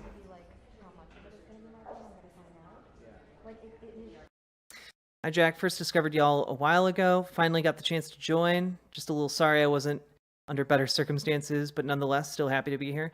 Well, the Ukrainian, thank you very much for jumping over to riverboat.gg. I still appreciate it. Hey, Chocolate Wee, how you doing? Plus, America funds this, so yeah. I mean, and again, even without American funding at this point, Israel is going to have one of the strongest militaries, you know, in the region, definitely, especially with their nuclear weapons. Yeah. It's systemic. Israel could have addressed the Palestinian and Jordanian concerns about hardline attempts to desecrate Al-Aqsa when they started in April. They played it down for no reason. Well, I would argue they didn't play it down for no reason. They played it down specifically because the governing parties in Israel benefit from stoking and exacerbating this resentment and conflict. For a variety of reasons. Again, military, police, and the curtailment of civil rights. These are all things that empower their fascist goals and aims. And it doesn't matter if Palestinians and Jordanians have concerns about it, because, frankly, they want Jordanians and Palestinians to have concerns about it and to be angry and to lash out. Exactly like this. Oh, Vorkvoid, if you go over to riverboat.gg, you just have to click the live. There should be a little tab at the top that says live. That says live. Or you can just go to riverboat.gg. Riverboat.gg/live. There you go.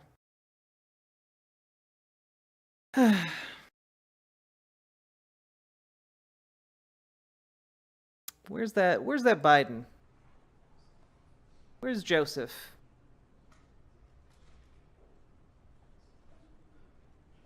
Anything else here?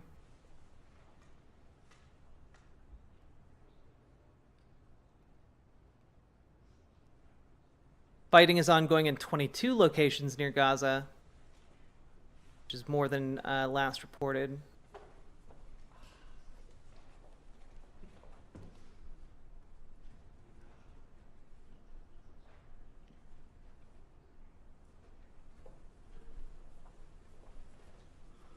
Two homes in a refugee camp in Khan Yunis, one of the most densely populated ones in Gaza, have been destroyed as a result of an Israeli airstrike. Yeah. Another home was targeted in the Zaytun neighborhood, also in the south, where casualties are also being reported. There was no prior warning given to either attack in order to allow residents to evacuate. Yeah.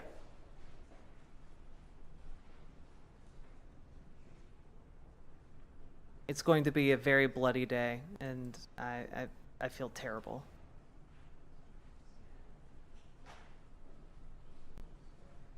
Oh, Nilly, you got you got slapped by Nightbot because your account is very new.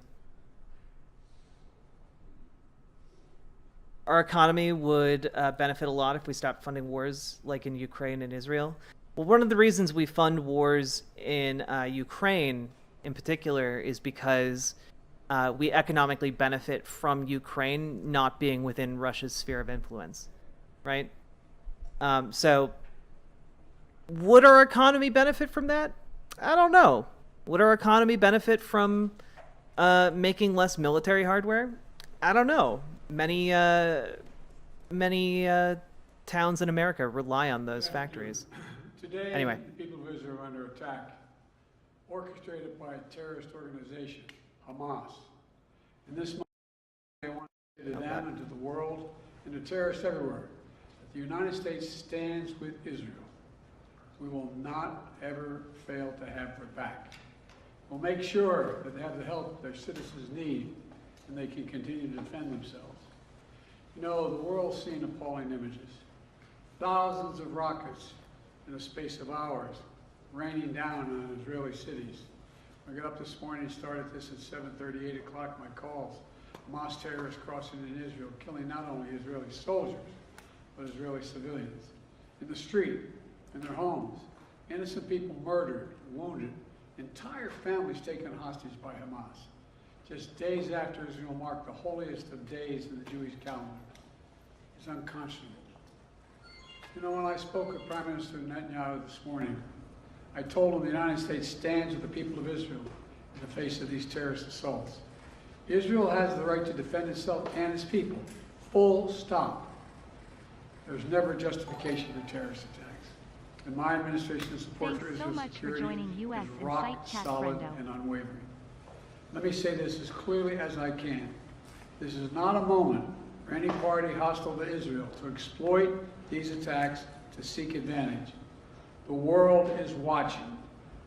I've also been in contact with the King of Jordan, spoke with members of Congress, directed my national... And yet I have no doubt the fascist forces within Israel are going to take advantage of this moment to gain more power and control over that country. Security team to engage with their Israeli counterparts, military to military, intelligence to intelligence, diplomat to diplomat, to make sure Israel has what it needs. I've also directed my team to remain in constant contact with leaders throughout the region, including Egypt, Turkey, Qatar, Saudi Arabia, Jordan, Oman, the UAE, as well as our European partners and the Palestinian Authority. It's also a terrible tragedy on a human level. It's hurting innocent people. Seeing the lives that have been broken by this, the families torn apart, it's heartbreaking.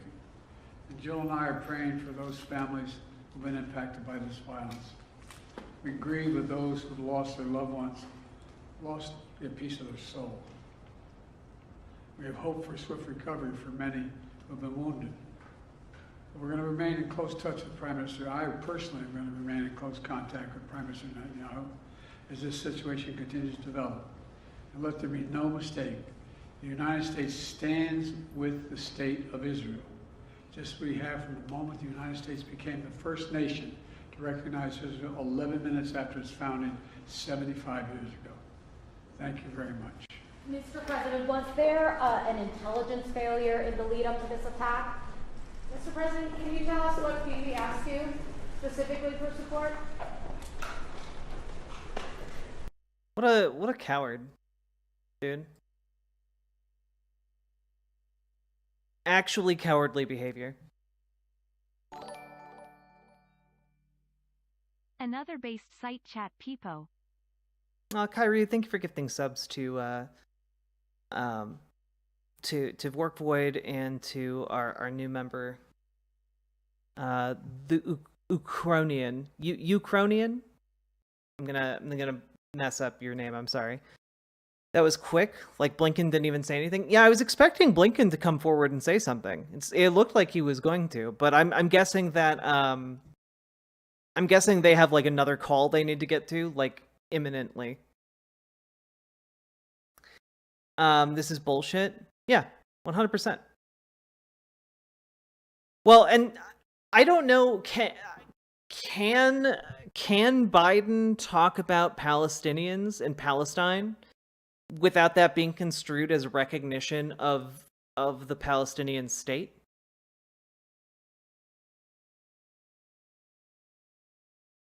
This just shows how worried they are, how short they kept it. Yeah.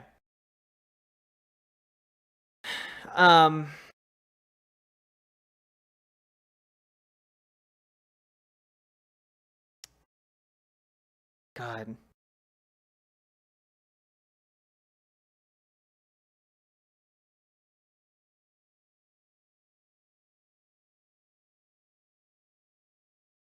Yeah, but like Discord and Vol, like Israel doesn't buy that much from us.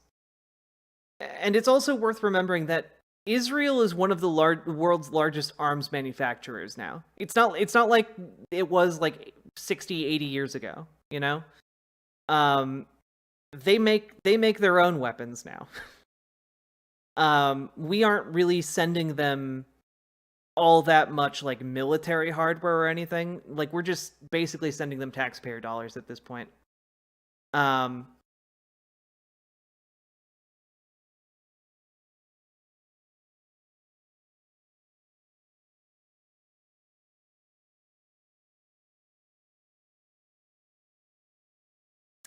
Yeah, again, the single-minded support of Israel in America is very it runs very deep, right? Like again, this is why I said like unless there was ironclad proof that Israel was like putting Palestinians in concentration camps and executing them en masse, I don't know that America as it's currently constituted and in power is currently distributed would actually do anything. Like it either will take more progressive victories in America to change the political dynamics at play in our leadership, or it's going to take acts of unfathomable cruelty, malice, and hatred on the part of the state of Israel in order to bring international condemnation upon it from every direction, including the United States.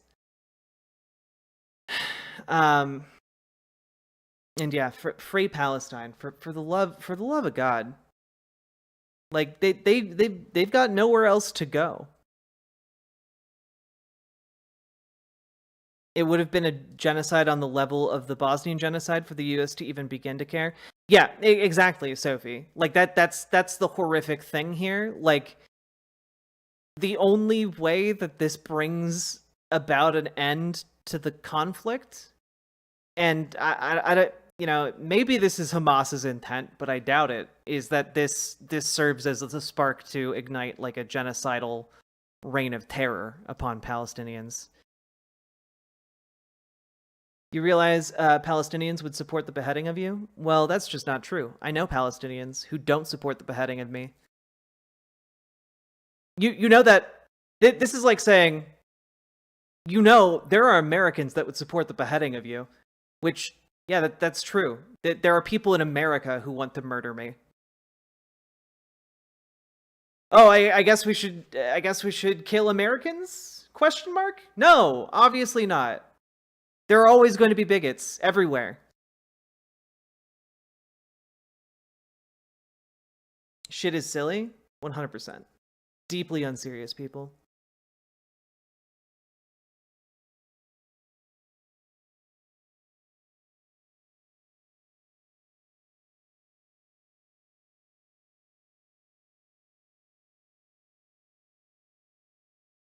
All right, what do we got?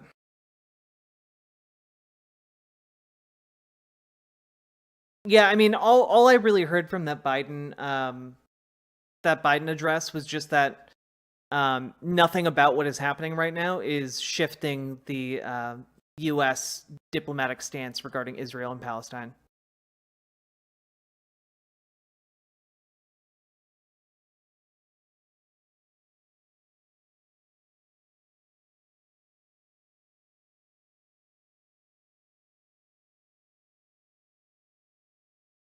Oh, this is interesting. So these attacks seem to have been timed slightly. The attacks on Israel came as a peace deal between the U.S., Saudi Arabia, and Israel was gaining momentum. Last week, the U.S. National Security Council coordinator for the Middle East and North Africa, Brett McGurk, met with the Saudi Crown Prince Mohammed bin Salman to discuss the different elements of the mega deal, according to Axios. Meanwhile, Israeli opposition leader Benny Gantz visited Washington last week. A proposal was made at the conclusion of the G20 summit last month for an economic corridor linking Europe and the Middle East, including Saudi Arabia, Jordan, Israel, India, and the UAE. The attacks, however, have been meant to absolutely send a message to any Muslim country that seeks to strike peace with Israel, Hamas spokesman Ibrahim Hamed said Saturday night on Al Jazeera. He urged them to absolve themselves of what he called great shame. So it's also designed to interrupt diplomatic relations with Israel.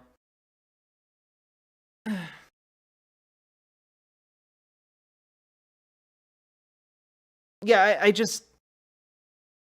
I understand to an extent, Kyrou. Like, if you're an Israeli, right, and like a couple dozen armed men came rolling through your neighborhood, and you saw them like pulling people out on the street and just shooting them dead, like, or kidnapping them, like, yeah, you're gonna have some feelings, you know. But we can't draft our policies based on how people feel when they're in the middle of severe trauma.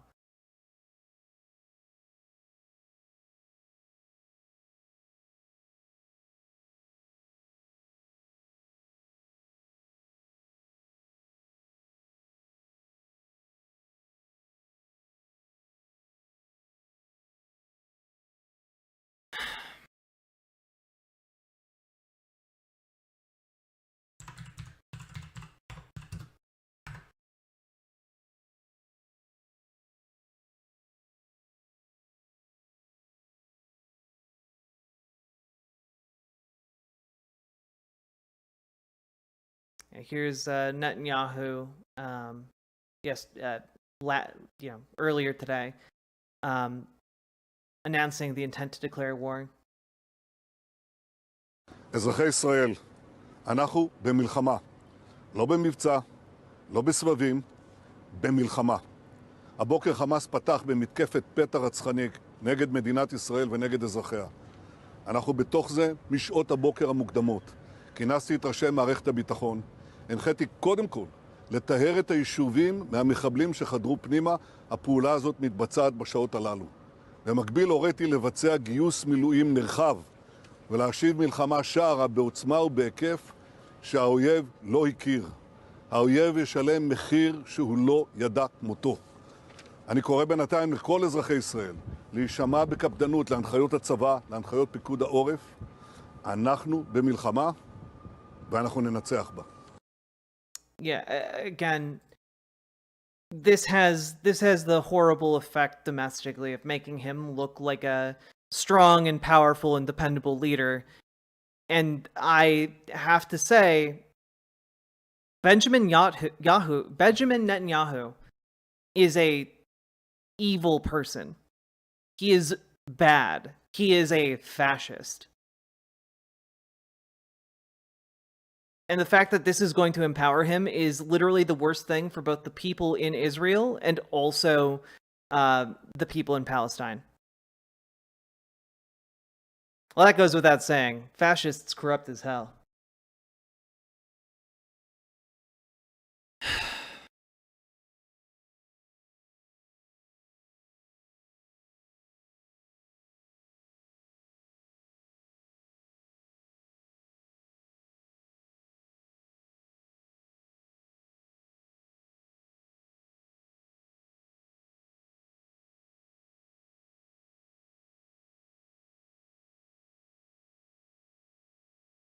Hey, Jim Moneymaker. To be honest, this isn't a dig against anyone personally, but as a Jew, I get upset when white leftists talk about the Arab-Israeli conflict like they have a PhD. I mean, that's fair. I'm sorry if any of my coverage has upset you. But I'm going to continue talking about how I feel and view this situation. There's an Israeli journalist telling Velshi, who's Velshi? She thinks this will make him weaker, not stronger. He failed on his #1 brand proposition, keeping Israelis safe from big bad Arabs. I disagree. I disagree entirely. There was a story that came out just a few, minutes ago, less than an hour ago, that had basically the other parties coming together to form a unity government with Netanyahu. They're basically seeking to empower him right now, politically. Velshi on MSNBC. Sorry. Gotcha.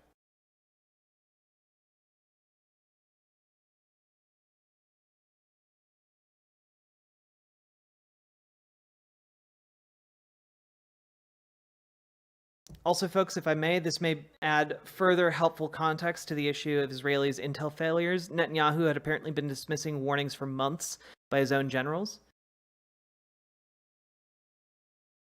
So we got Noga Tarnopolsky.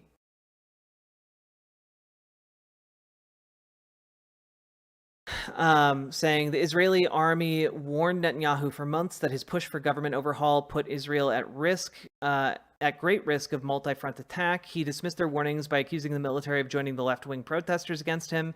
His ministers said army could go to hell. Well, yeah, all of this makes sense because either way, it's a win-win. He gets to paint the military as being incompetent, political enemies, while also setting up a situation in which, if there is an attack, he is then able to look like the big bad, the big dependable hero.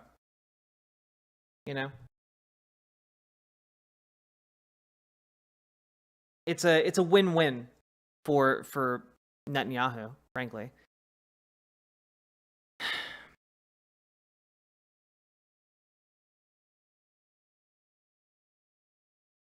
Honestly, I feel like the vast majority of people who cover the Israeli-Palestinian conflict are... I mean, there's a lot easier jobs you could do in the world, frankly, that pay a lot better than that, and don't come with the risk of death. A lot of them care deeply. What gets me is the fact Israel doesn't see the comparison of what the Nazis did to the Jewish people and how they are treating Palestinians. Or I could be wrong and they know exactly what they're doing. Well, I mean, you can look at, one of the really deep reasons why Netanyahu is explicitly a fascist is because, and you can see it. He's made statements recently about how Hitler didn't really want to kill the Jews. Netanyahu. Yeah. Here's an article from Haaretz. Damn it. God damn. Oh wait, can I read it if I turn off ad block? Okay.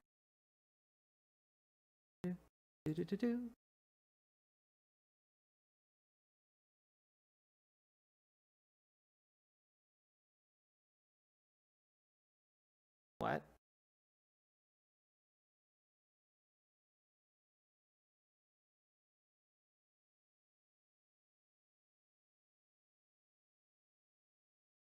There we go.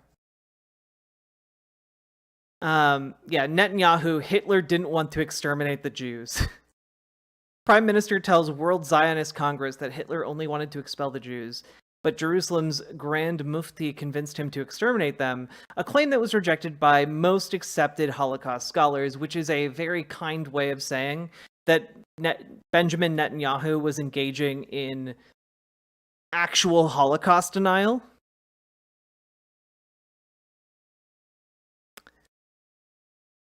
So, yeah. Use an incognito window. I can't be bothered. Yeah, no, this guy is evil. When I say he's evil, he's explicitly peddling neo-Nazi rhetoric. and seeking to become a fascist dictator.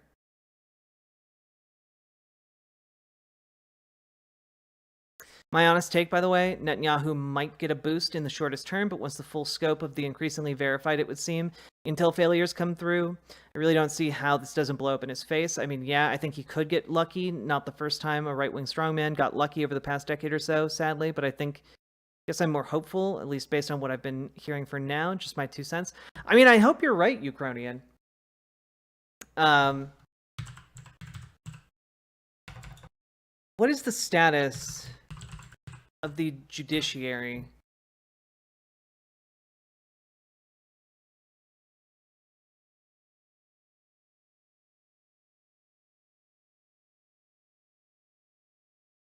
Okay, yeah, so 3 weeks ago, the Israeli Supreme Court heard their first challenge to Netanyahu's proposed judicial overhaul. Let's see. And this was, yeah, just 3 weeks ago.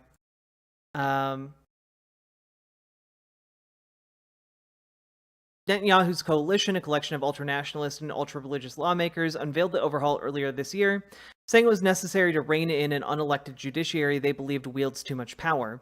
Critics say the plan, which would weaken the Supreme Court, is a profound threat to Israeli democracy and that it would concentrate power in the hands of Netanyahu and his allies. They say the court is a key counterweight on majority rule in a country with an otherwise weak system of checks and balances, with just one house of parliament where the governing coalition is headed by the prime minister. The country's president has largely ceremonial powers, and there is no firm written constitution. Yeah, a ruling is not expected for weeks or even months. Could hint at the session, could hint at the court's direction. The marathon hearing was largely businesslike, though at times the arguments became tense and heated.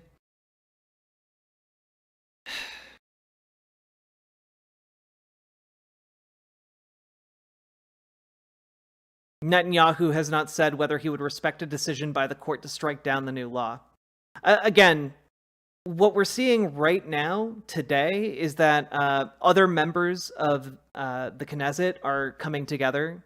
Other governing coalitions are coming together here and potentially allying with Netanyahu in a way that could empower him enough to get this bill through. And if this bill does get through, if this judicial reform happens, well, then it doesn't really matter if it was just a short-term thing,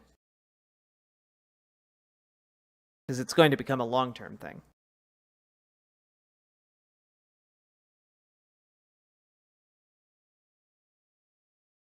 I really had a lot of hope when he got ousted from the prime minister's seat and then was being investigated for corruption. I really had hope that he wasn't going to be back, but he managed to take power once again. It's possible to disagree with Israel and voice your disagreement with the state of Israel without being anti-Semitic. True. You can criticize states. Critiquing state policy is acceptable. Always. Because states aren't people.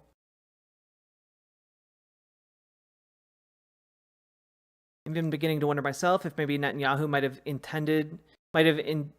might indeed have dismissed all those warnings entirely on purpose just to take advantage of a potential large-scale conflict like this one.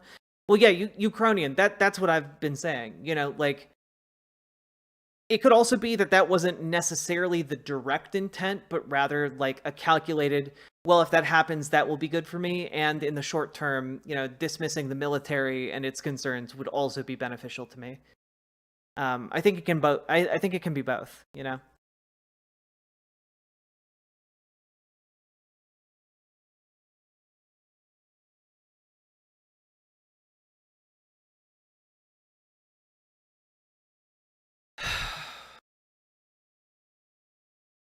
Yeah, this is going to be terrible. A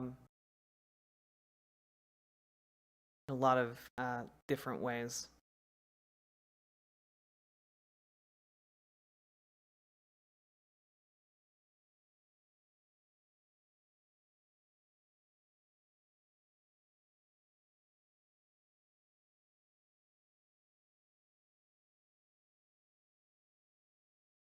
Oh, fuck. Yeah, so currently what's happening right now is, in addition to the doubling down of diplomatic support for Israel, the United States is currently debating giving Israel access to even more enhanced intelligence. So this is as of 1 minute ago on NBC. The U.S. is discussing enhancing its intelligence sharing with the Israelis to support the Israeli government during this Hamas attack, according to a U.S. Official and source familiar with the discussions. U.S. officials say that if the Israelis knew this attack was coming, they did not share it with the U.S., and the U.S. government was surprised by the attack, according to multiple U.S. officials. We were not tracking this, one senior U.S. military official said, which, makes sense. It's 100 guys in Palestine, and a couple of them have some, hang gliders.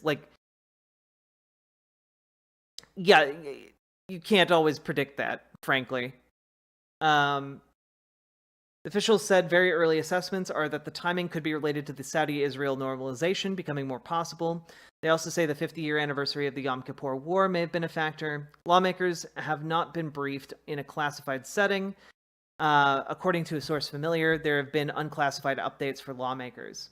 One U.S. official said the past few months, while Iranian-backed groups have been relatively quiet, Iran has continued to arm and train militias. And that includes continuing to arm Hamas and Hezbollah. So whoever said Iran could be sending missiles or rockets to Hamas, bingo, you get a point. I don't know if you already discussed this, but I heard on the news that it took 4 hours for them to respond to the attack. I don't know if that's true. I haven't seen any indication of that. I'm going to go out on a limb and guess that the Israeli military is constantly has the ability to respond. I don't necessarily believe, without seeing more evidence, that it took them that long.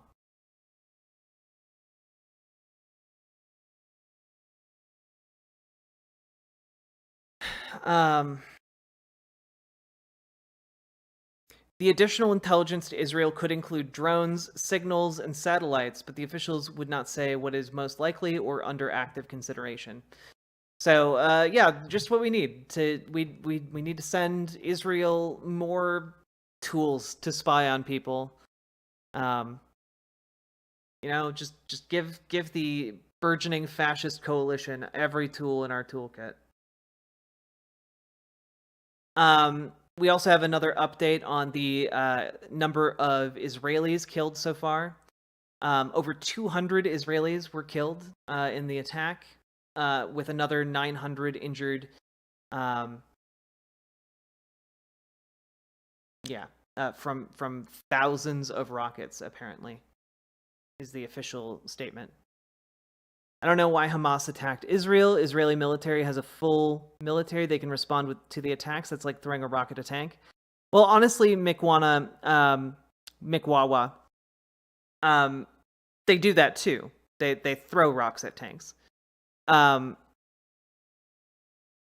the reason why Hamas attacked Israel is largely the same reason why people in poor communities or who've been subjected to police violence for decades react to being second-class citizens with riots. People might riot knowing that they're going to get beaten by police or even killed or have their fingers bitten off by police dogs. But they do it anyway, because they have no other outlet to try and express their desire for freedom.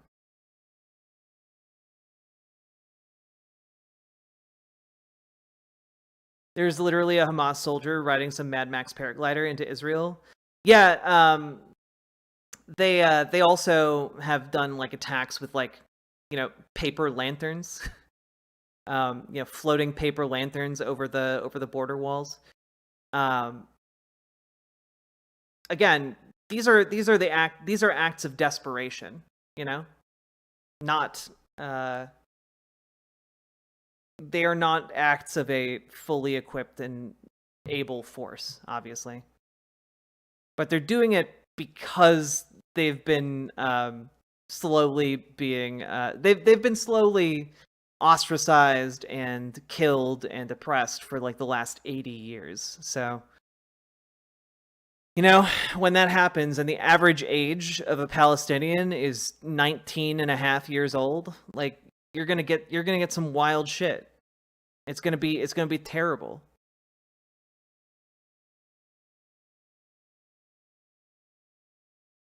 Again, I just keep coming back around to that fact, and that's just painful to think about. The average Palestinian is just like can't even rent a car in the United States. I'm seeing talk of Israel shutting off electricity to Palestine. That's already happened. Right side, Rob.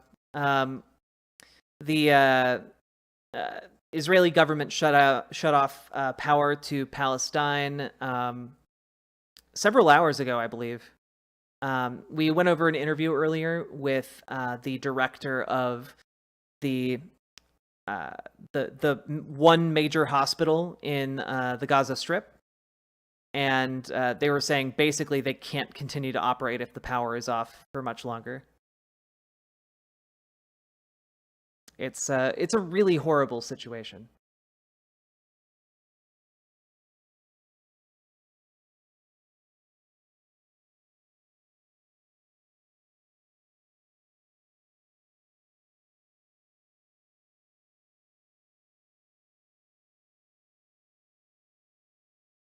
It's funny until you remember that air gliders is all they got due to years of brutal oppression and whatnot. Well, yeah, you know, like they can't freely travel between cities. They don't have access to like medical supplies. They don't have the ability to travel borders. They don't have the ability to like go too far into the ocean. They don't have the ability to like fish freely or farm freely.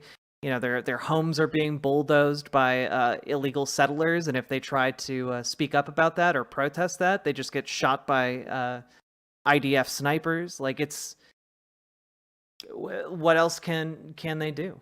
Yeah, literally Israeli settlers will roll in to a community backed by the IDF and then just use a cement truck to like fill in wells to make it impossible to get clean water, you know? Yeah, I don't really see this ending up good for the Palestinian people. I think the Palestinians need better representation. I think Israel is going to end up completely taking the Gaza Strip from them, forcing them into West Bank. I mean, honestly, McWawa, I think that's a overly rosy view of what's going to happen. There are already Israeli officials openly calling for the complete extermination of Palestinians, and that's going to get worse. That predated this attack. And Benjamin Netanyahu is in the middle of attempting to seize dictatorial powers. So, yeah. I don't think the other problem is Palestinians can't get better representation because they kind of don't live in like a environment that's conducive to a democracy.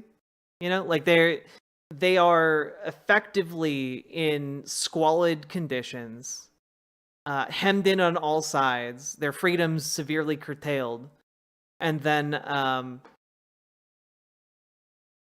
you know, basically what they have, right, in Hamas is like when a gang rolls into a poor town that doesn't have like a police force at all, you know? A gang rolls in, and because everyone's struggling economically, the gang is able to provide some basic social services, like maybe they're able to get someone's grandma hospital treatment or something like that. And over time, they just kind of become the de facto government. That's basically Hamas in a nutshell. They're able to provide some select services, but ultimately, at the end of the day, they're a gang dedicated to the gang's overall aims. Then they're dehumanized for their conditions. Yeah. I just hope they don't do a genocide. Historical sites be damned. Yeah, I'm and frankly that's a long shot in my opinion, unfortunately.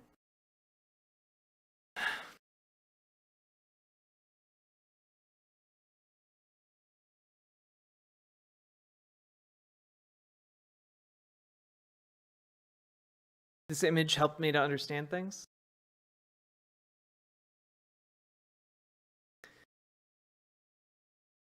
Palestinian land loss, 1946 to present. Yeah, this was, Palestinian land is in green. So 1946, the vast majority of Palestine. And then the UN plan in 1947, and dividing the country up into, let's be real, the gooniest I don't know how anyone looks at the 1947 UN map and is like, yes, this looks good. This will work out. I'm sorry, you look at this plan and you're like, yeah, this will work out great. How on earth do you look at this and be like, yeah, this is fine?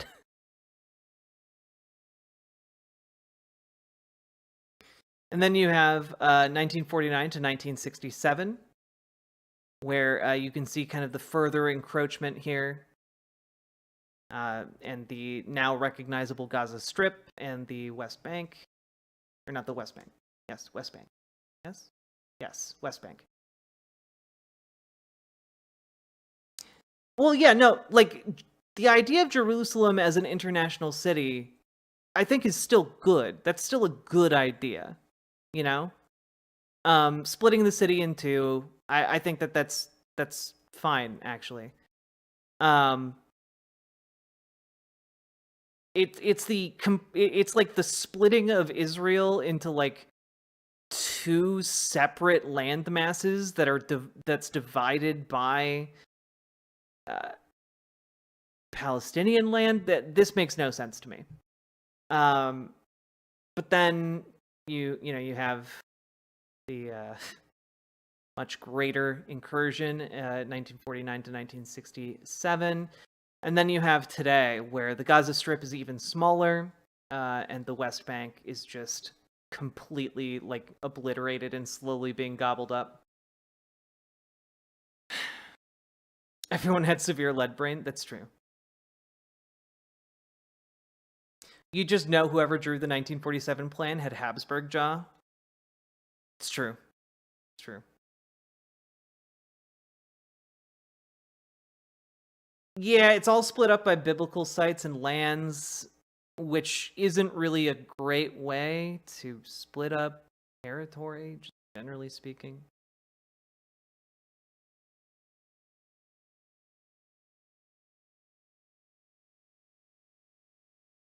We just spent 20 years going from one country into another, fighting Hamas and the Taliban, and yet here they are. Pakistan and Afghanistan show support for Palestine, calls for cessation of hostilities. I mean, it's not surprising that a lot of these countries continue to despise Israel. Again, consider the fact that, like, you had Palestine as a state, and then, like, the UN just kind of unilaterally plopped Israel in that, and over time it's just kind of resulted in ethnic cleansing and genocidal policies that have only increased in severity. I mean, like, it's understandable. I don't think it's justifiable, but it's understandable.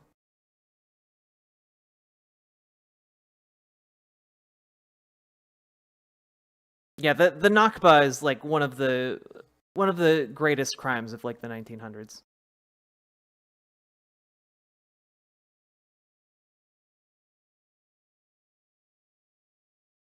I'll just go ahead and say it. I think that the situation with Israel is much like if someone was given money in compensation for being the victim of a shooting and then used that money to go buy a gun and do a shooting themselves.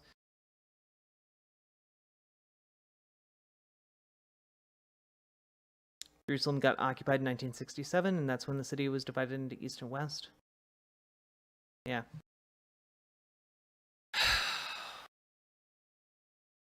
Today's been a hard news day.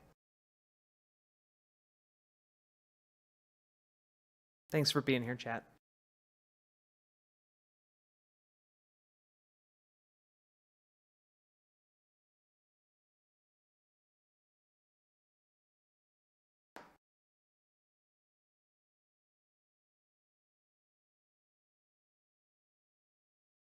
You're an average Palestinian, mean age 19, remember? You've known nothing but this. Netanyahu's first term started in 1996. He's been in power longer than the average Palestinian has been alive. Yeah. Yeah. Like that's really something that hammers home what Netanyahu is trying to do. You know, he's trying to seize power for the rest of his life, and he's already been in power longer than most Palestinians have been alive.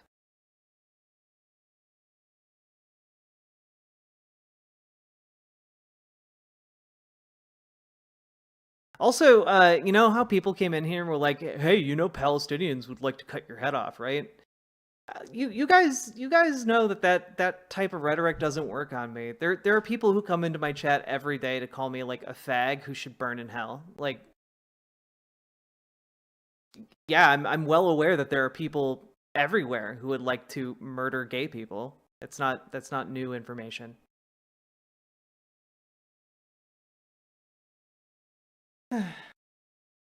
Thanks, you can call me Jess. Also, hello, ominous frog. I like your username.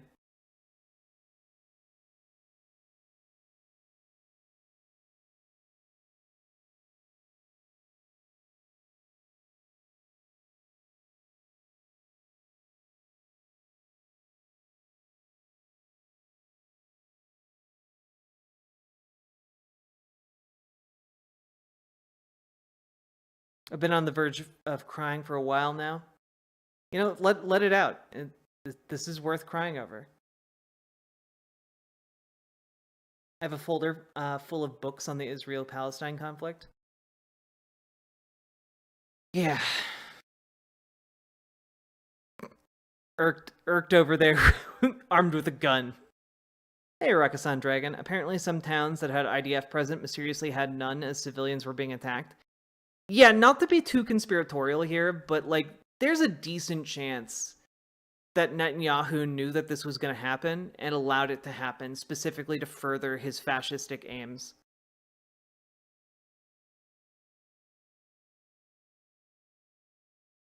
Yeah, like I don't know what percentage that is. I don't have any proof of that, but just given the current political situation, that would make a lot of sense to me.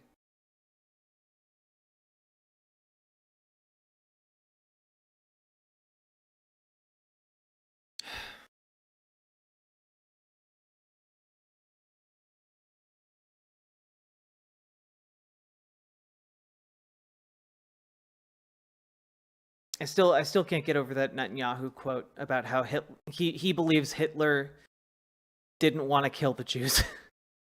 My goodness. Apparently, the Palestinian Authority President Abbas has told Secretary of State Blinken that injustice towards Palestinians is driving the conflict with Israel to an explosion. Abbas attributed that escalation to practices of the colonialists and the Israeli occupation forces and the aggression against the Islamic and Christian sanctities. Which, yeah. What? Oh, yeah, did you guys... again, I showed this earlier on stream. But Netanyahu has explicitly said that he does not believe Hitler wanted to exterminate the Jews. And in fact, blamed Jerusalem's Grand Mufti for convincing Hitler to exterminate the Jews. In explicit Holocaust denial. Like, this is Holocaust denial, by the way.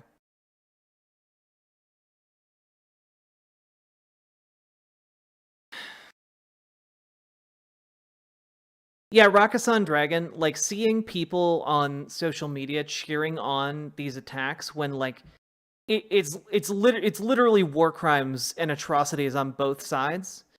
And you can acknowledge that the Israeli war crimes and atrocities are on a much greater scale, but like, to cheer on Hamas for their war crimes is not a correction.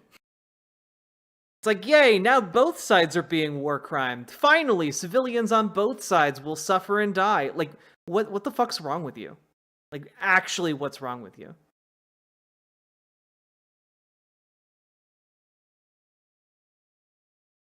God.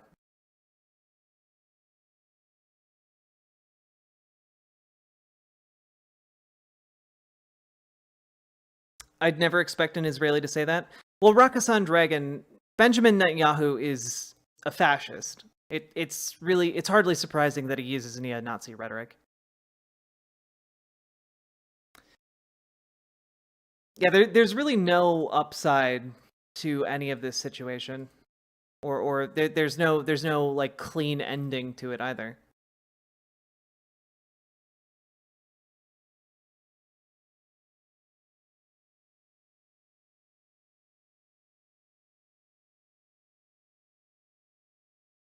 Apparently, multiple hostage situations near the border. There's also an image going around and a video going around of a captured hostage. And it was posted to social media claiming that, Hamas militants had captured like an Israeli soldier. But you can very clearly see that the captured soldier is wearing like sweatpants and flip-flops, and she's bleeding all around her crotch and anus through the sweatpants, and it's pretty clear that that's not a soldier in this situation. Yeah, so again, when I say be careful looking at social media about this stuff, I really do mean it, chat. Like, it is very vile, and I cannot understand how people are defending war crimes, you know?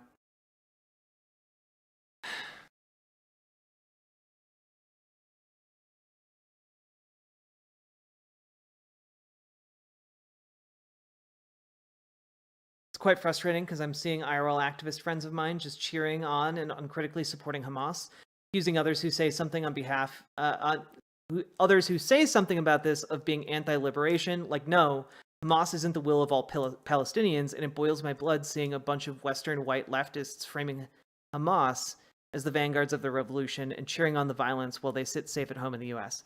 Yeah. Yeah. Like, I'm sorry. An oppressed people doing a war crime is not cause for celebration. It's just not. Especially when those war crimes are going to be used as a pretext to, like, do genocide against the very people that are supposedly being liberated by said war crime. Like, again, I feel like I'm in a very small bubble of American leftists who actually understand foreign policy. Because there are so many, like, activists who are just absolutely fucking nuts about this. I don't know what breaks in your brain to cheer on, like, actual war crimes, you know? Apparently, the Holocaust denial was mostly to court allies within Hungary, Lithuania, and Poland who are trying to diminish their culpability in the Holocaust. I mean, that makes sense. And again, there's a difference between understanding the circumstances behind like war crimes and justifying war crimes. You know? Like, there's a key difference between those two things.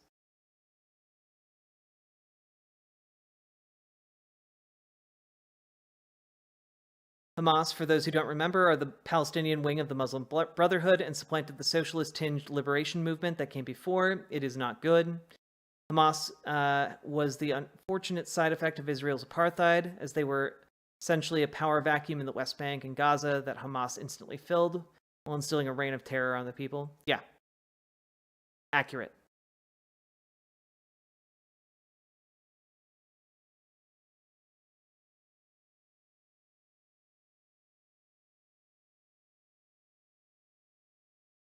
It legit depresses me. Like, I've been seeing people say, can't wait to hear the Ukraine supporters be inconsistent. But they're the same people I've seen be silent on Syria, Myanmar, Artsakh. I can't say I'm familiar with the other two. I don't know what that one is. And many other liberation struggles, or even oppose them, like with Xinjiang or Ukraine. Yeah. Yeah.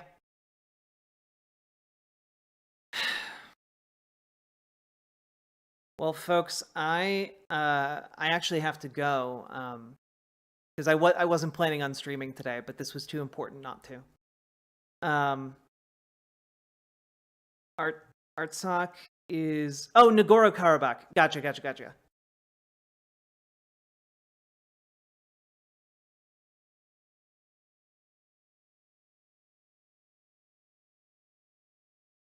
Love you for that. Well, I just needed I needed to talk about this because I know that this is a very contentious issue and people have a lot of feelings about this, and there is a shortage of decent analysis on it. And I know that I'm not like the most knowledgeable foreign policy person around, but I feel like my voice was needed in this space to at least somewhat make sense of all of this. If you liked the stream, hit the follow button, hit the subscribe button on YouTube if you're watching over there, hit the like button on stream, and consider dropping some subs or donos. But I can't stick around. I gotta go pick up my partner at work. So love you all very, very much, and keep close with each other. Love each other, hold each other, cry if you need to, and I'll be back on a new day. And yes, we will raid Tina 2. Tina_2.